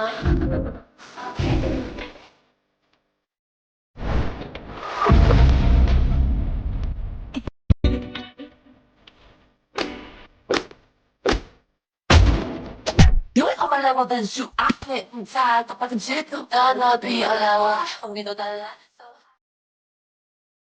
We are set for some 6th inning action here at Utah Valley University's UCCU ballpark. New pitcher on the mound for the Riverton Silverwolves. It'll be Connor Gandelot, who they turn to. There are other pitchers currently warming up, so we'll see if Gandelot can close it out for Riverton. Silverwolves and Thunder both looking to advance and play the loser of our 4:30 game between American Fork and Syracuse. That one originally scheduled for 1:30. Could be slightly delayed, depending on how long this one takes. At the moment, Riverton would only have to bat one more time, and if they can get this final 6 outs against the Thunder, then they would advance.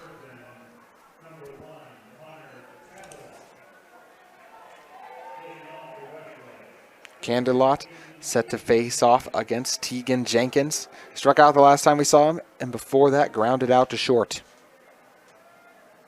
Zulo back at second now.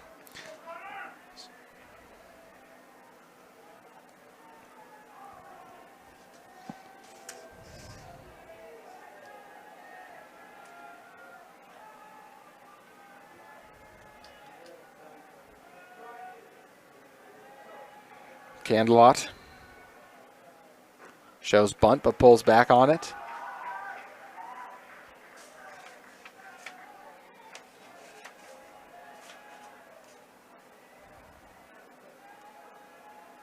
Oh, 1 the count.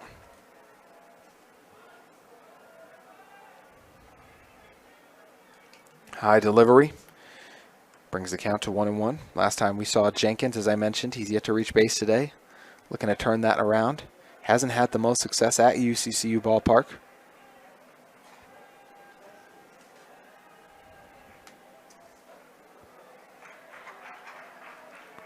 Off the strike, 1-2. The count now.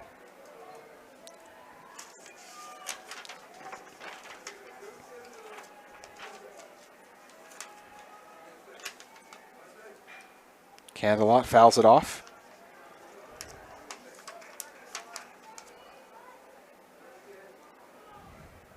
It'll be Jenkins batting currently with Draculich and Smith, Jensen and Drew Smith, both in the hole.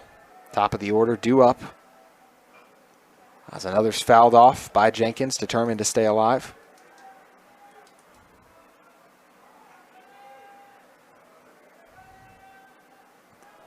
Both teams with bodies actively warming up in their respective bullpens, ready to do whatever it takes to close this one out. Jenkins drives one directly to Persall on third.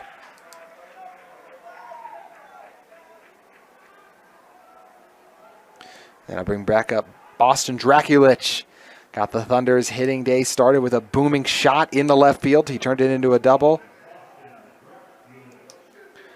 Then he walked in his second plate appearance, but flew out to short and left 3 on in the 4th inning. Seen back-to-back innings in which the Thunder were able to load the bases, as Zulo was struggling a little bit, but when it mattered most, Zulo and his team were able to get a few of the outs. They did allow 1 run in the top of the 5th. That originally tied the game until Riverton scored in the bottom of the 5th to retake the 1-run lead.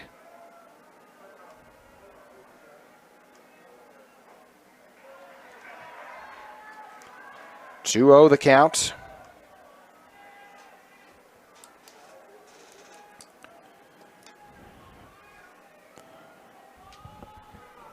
Draculich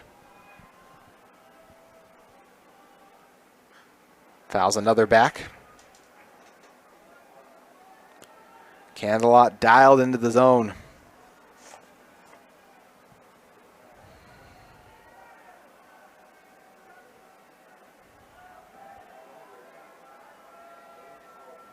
Draculich fouls another off.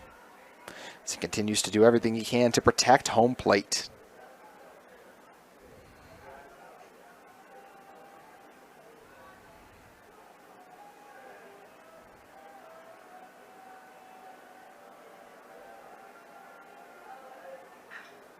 Draculich blasts another to the left side into foul territory.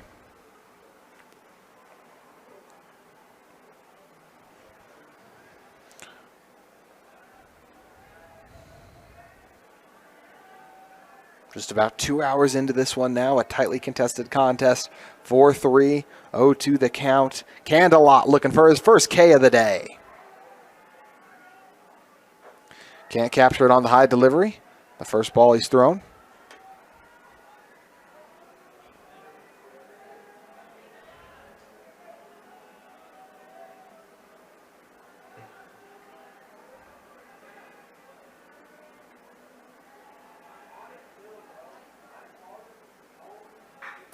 And this ball driven into shallow left field. It'll be a base hit for Draculich. The tying run now on base. He fought until he found a pitch he liked and then sends it over into left field. That'll bring up Jensen Smith. Smith flew out to center field the last time we saw him. Before that, reached base safely on an error. Charged against Riverton, one of their 2 errors charged against the Silverwolves today. and was thrown out at third after a chopper was fielded cleanly by Persall. So Jensen Smith up to bat, Drew Smith on deck. 1 out in the inning, 1 runner on. They're trying to get the pick off at second. Did they do it? They did. Wow, what a delivery. Caden Allred with the pickoff from behind home plate as he makes a powerful throw over to second. Got it to Zulo in time. So Draculich is retired. Now 2 outs and no runners on. 1-0 the count.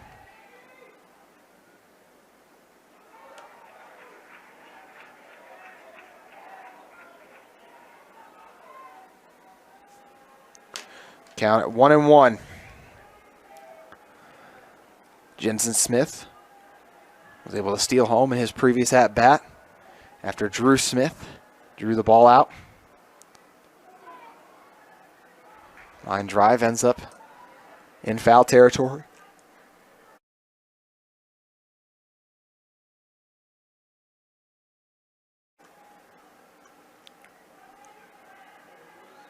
One, two, the count.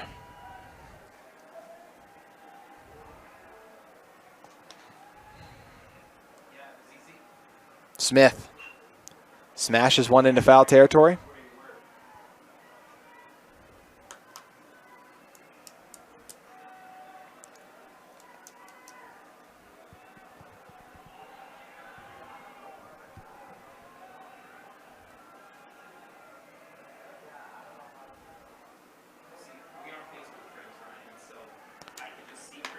Two and two, the count. 2 outs. Smith looking to tie this game up with a booming hit or at least land himself on base and extend the inning. Thunder down to their final 4 outs.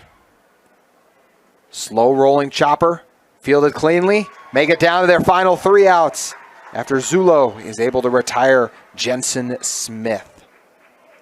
That will do it for the top of the 6th. But the Silverwolves with an opportunity to add on to their lead when we return at UCCU Ballpark. The Riverton Silverwolves currently lead at 4-3. Looking to add to that lead in the bottom of the 6th, set to get underway any second. Appreciate you for joining us on KSL Sports Rewind for this one. As a reminder, 30 minutes after the conclusion of this game, we will have you Pleasant Grove and Bingham facing off in our second elimination game. That's the matchup between the 8th and 13th seeded teams in our 2023 6A Baseball State Championship Tournament. Then come back at 4:30, especially if you're really invested in this game, as you will figure out who you will be playing tomorrow in that 11 o'clock showdown when American Fork and Syracuse face off at 4:30. And then our nightcap, Sky Ridge and Mountain Ridge. It's the 1 versus the 5 seed, closing off day 2 of black bracket play on KSL Sports.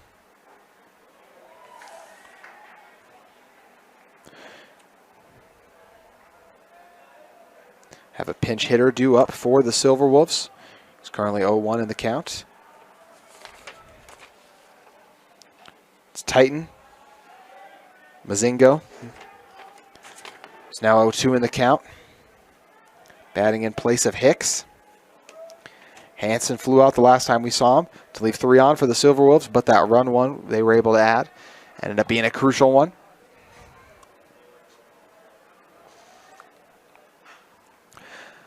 Line drive fielded cleanly off a second by Jenkins, who's able to get it over to first and retire Mazingo.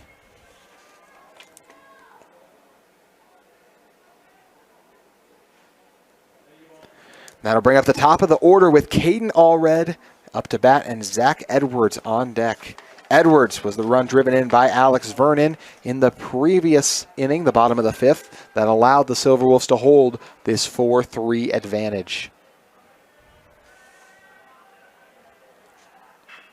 Ground ball smacked instantly, fielded cleanly off of short by Drew Smith, who gets it over to first in time. 2 up, 2 down just as quickly as Allred goes down.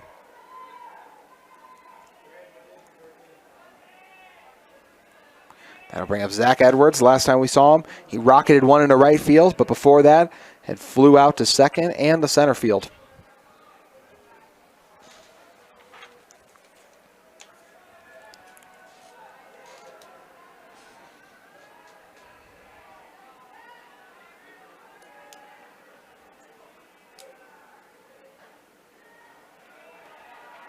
So 2 outs in the inning. 0-1 the count. Edwards the DH. The last big base hit the Silverwolves have had. Or excuse me, the last one since Vernon. Also count Carson Moody in that department, who did have a line drive to reach base, just wasn't able to advance anyone because of the placement of it. 0-2. Nearly had strike 3, and everyone in the infield and outfield a little bit in disbelief. Harrison Brainerd has been dynamite in the bottom of the 6th. Looking to give his team a chance to tie this one up in the top of the 7th with a strikeout here. He struggled a little bit in the previous inning. There were bodies still occupying the bullpen for the Thunder, but no one really warming up at the moment since the game is firmly in Brainerd's hands, facing a 2-2 count against Edwards. Edwards grounds it, and this one will break through right over second base, and Edwards lands himself on first. His second consecutive base hit. That'll bring up Drake Persall. Last time we saw him was retired on third, or excuse me, was grounded out to third. Also flew out to center field in the other 2 plate appearances. Alex Vernon on deck, who's boomed some big shots today so far.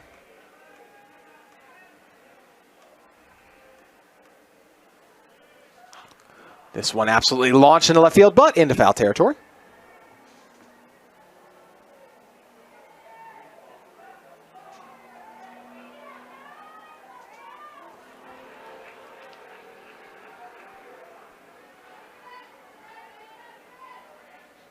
Oh, 0-1 the count. This ball's fouled off, taking the count to 0-2.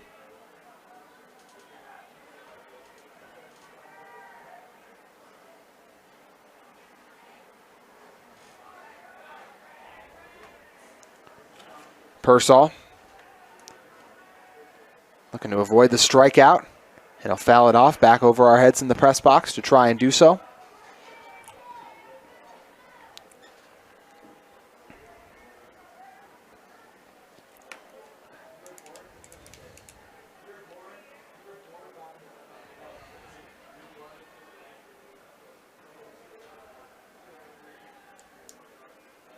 Oh, to the count.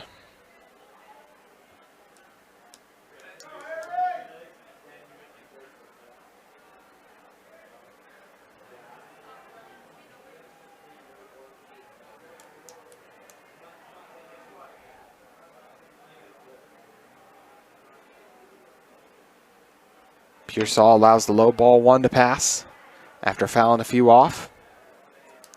Edwards, the designated hitter, still on first.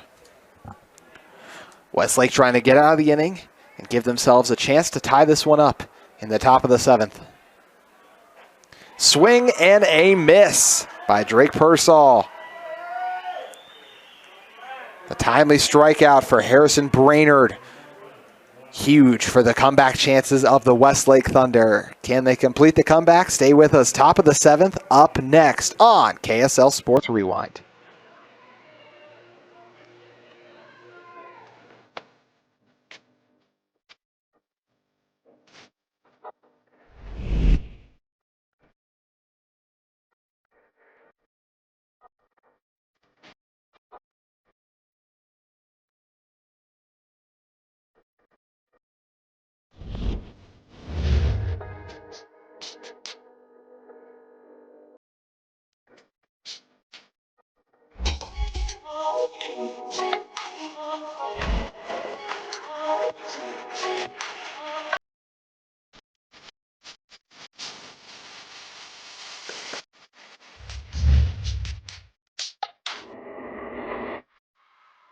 It all comes down to this, the 7th inning between the Silverwolves and the Thunder. Only one can advance. Riverton 18-6 on the season. The Thunder 12-19. The Thunder have been one of the best stories of postseason play with their improbable run, but in danger of losing back-to-back games and being eliminated. Riverton trying to avoid doing the same. They're 3 outs away from closing out the victory. Connor Candelot picked up exactly where he left off with the strike delivery there. Drew Smith, Sage Strayer. 2 of the ones due up. A slow rolling grounder fielded cleanly by Zulo, who collects it and gets it over to first, where Vernon is seated settled on the bag.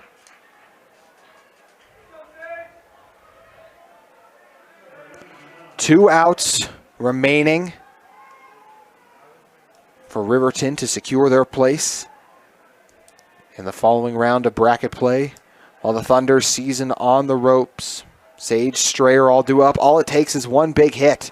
Strayer takes a hack for strike 1.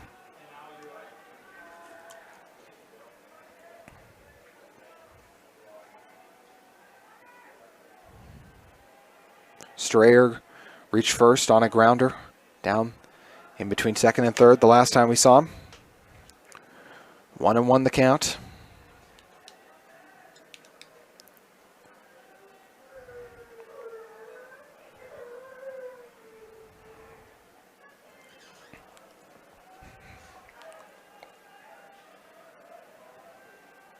Strayer resets. He started the day on the mound, now looking to continue it inside the batter's box.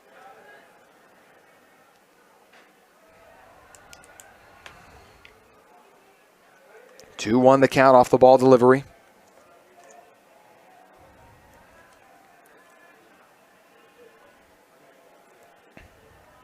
Candelot winds, delivers, and gets Strayer to bite. He's swinging for the fences, but missed everything that time.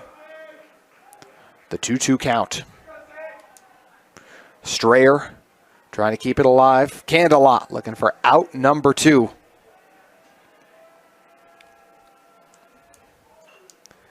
And it's fouled off. So we'll do the 2-2 pitch once again.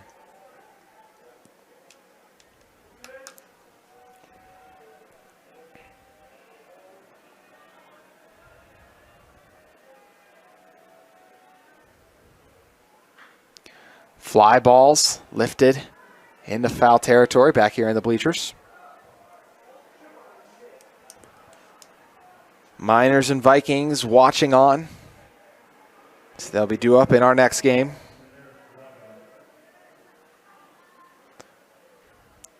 Couple balls delivered. 2 all red behind home plate.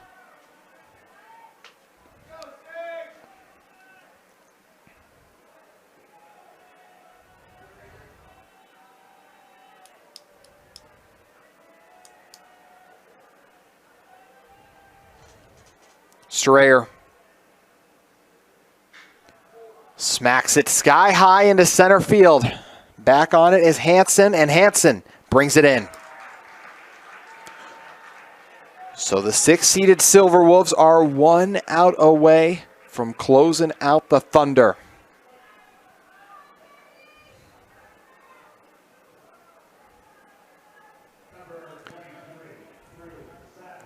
Drew Savage now due up. Savage was hit by a pitch the last time we saw him, also walked, and then reached base in his first plate appearance with a ground ball. He's sent in between second and third. Strike 1 delivered by Candelot, who's so close to sending the Silverwolves into the next round.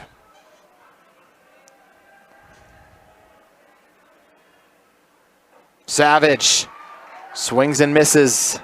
Now at 0-2. The 2022 state champions trying to keep their season alive, 1 pitch away from securing their place. Savage grounds it. It takes a bounce, and it squeezes just past Zulo. He's been so strong at second base, but allows that one to get through. It appears shaken up on second is Savage at the moment. So he may have a pinch runner coming on for him, as he appears hurt, although he may try to stay in the game. But either way, a huge hit by Savage. Just too much heat on it for Zulo to handle.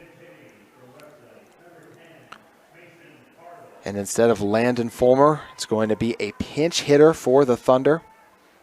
Savage wants to stay in the game, and he's going to do so.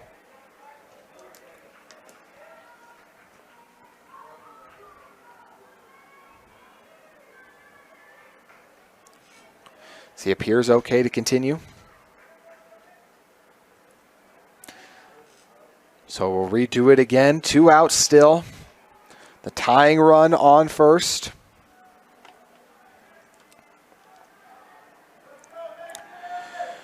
Set to step in for the Thunder is Mason Hartle.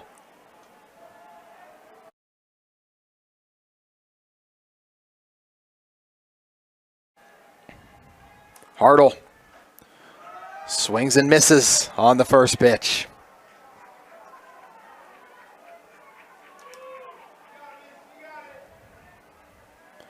Mason Hartle, the senior. Let's strike 2 through.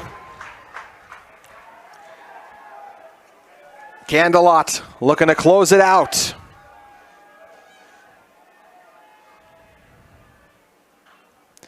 Instead, it's fouled off. So we'll do the 0-2 pitch once again. Savage hoping to tie things up. He's got a long way to go to make it home as he settled in on first. Needs Hartle to bring him in a little bit. But Candelot looking to prevent it from happening. A low delivery for ball 1.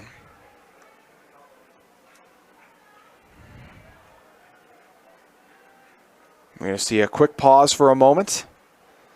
It's a big moment for the Silverwolves. Coach Applegate and his team going to talk things over, and they're actually going to make a change.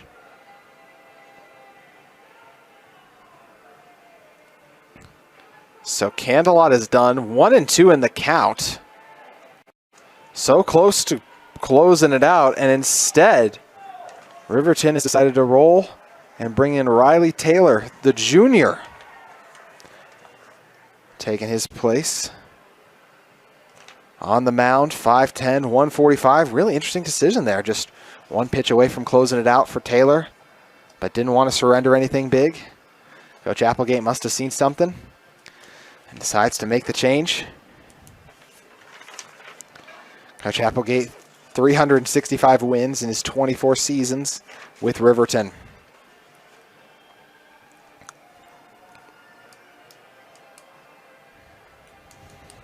Warming up and looking to bring the heat, and with it a victory is Riley Taylor, 1 strike away from closing out the Thunder.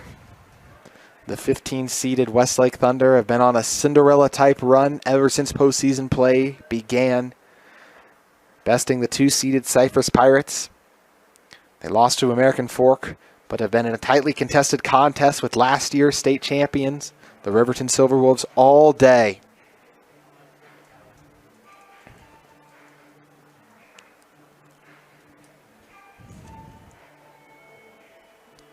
Caden Allred makes his way up to the mound to talk things over with Riley Taylor. They just need 1 pitch to finish off the Thunder.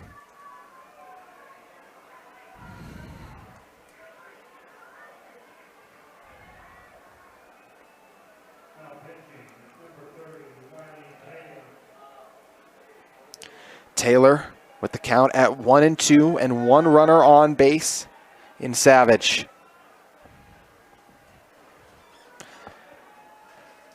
Taylor forces one to be popped straight up in the air. Silverwolves running, giving chase for it, and collecting it in foul territory for Riverton was Easton Hicks. And the Silverwolves have done it. They are advancing after stopping the Thunder. 4-3, the Silverwolves victory. It was a tightly contested contest. Riverton with some big shots from Alex Vernon, who brought in the first run of the day. Also brought in a run in the third, in his third at-bat in the bottom of the 5th. And those 2 runs brought in the bottom of the third ended up giving them the 4-3 advantage over the Westlake Thunder. What a game to begin play, but that will do it as the 6th-seeded Silverwolves are moving on after taking down the Westlake Thunder. They will await the winner of this afternoon's game between American Fork and Syracuse, set for 4:30. But as for our next game between Pleasant Grove and Bingham, the 8 versus 13 seed, in our second loser and elimination game, that'll be underway about 30 minutes from right now, so stay with us as we should be getting away right around 1:50 to 2 o'clock, somewhere in that range. We expect play to begin on KSL Sports Rewind. But that will do it for us here. Your final, the Silverwolves take down the Thunder 4-3 on KSL Sports Rewind. We'll see you soon.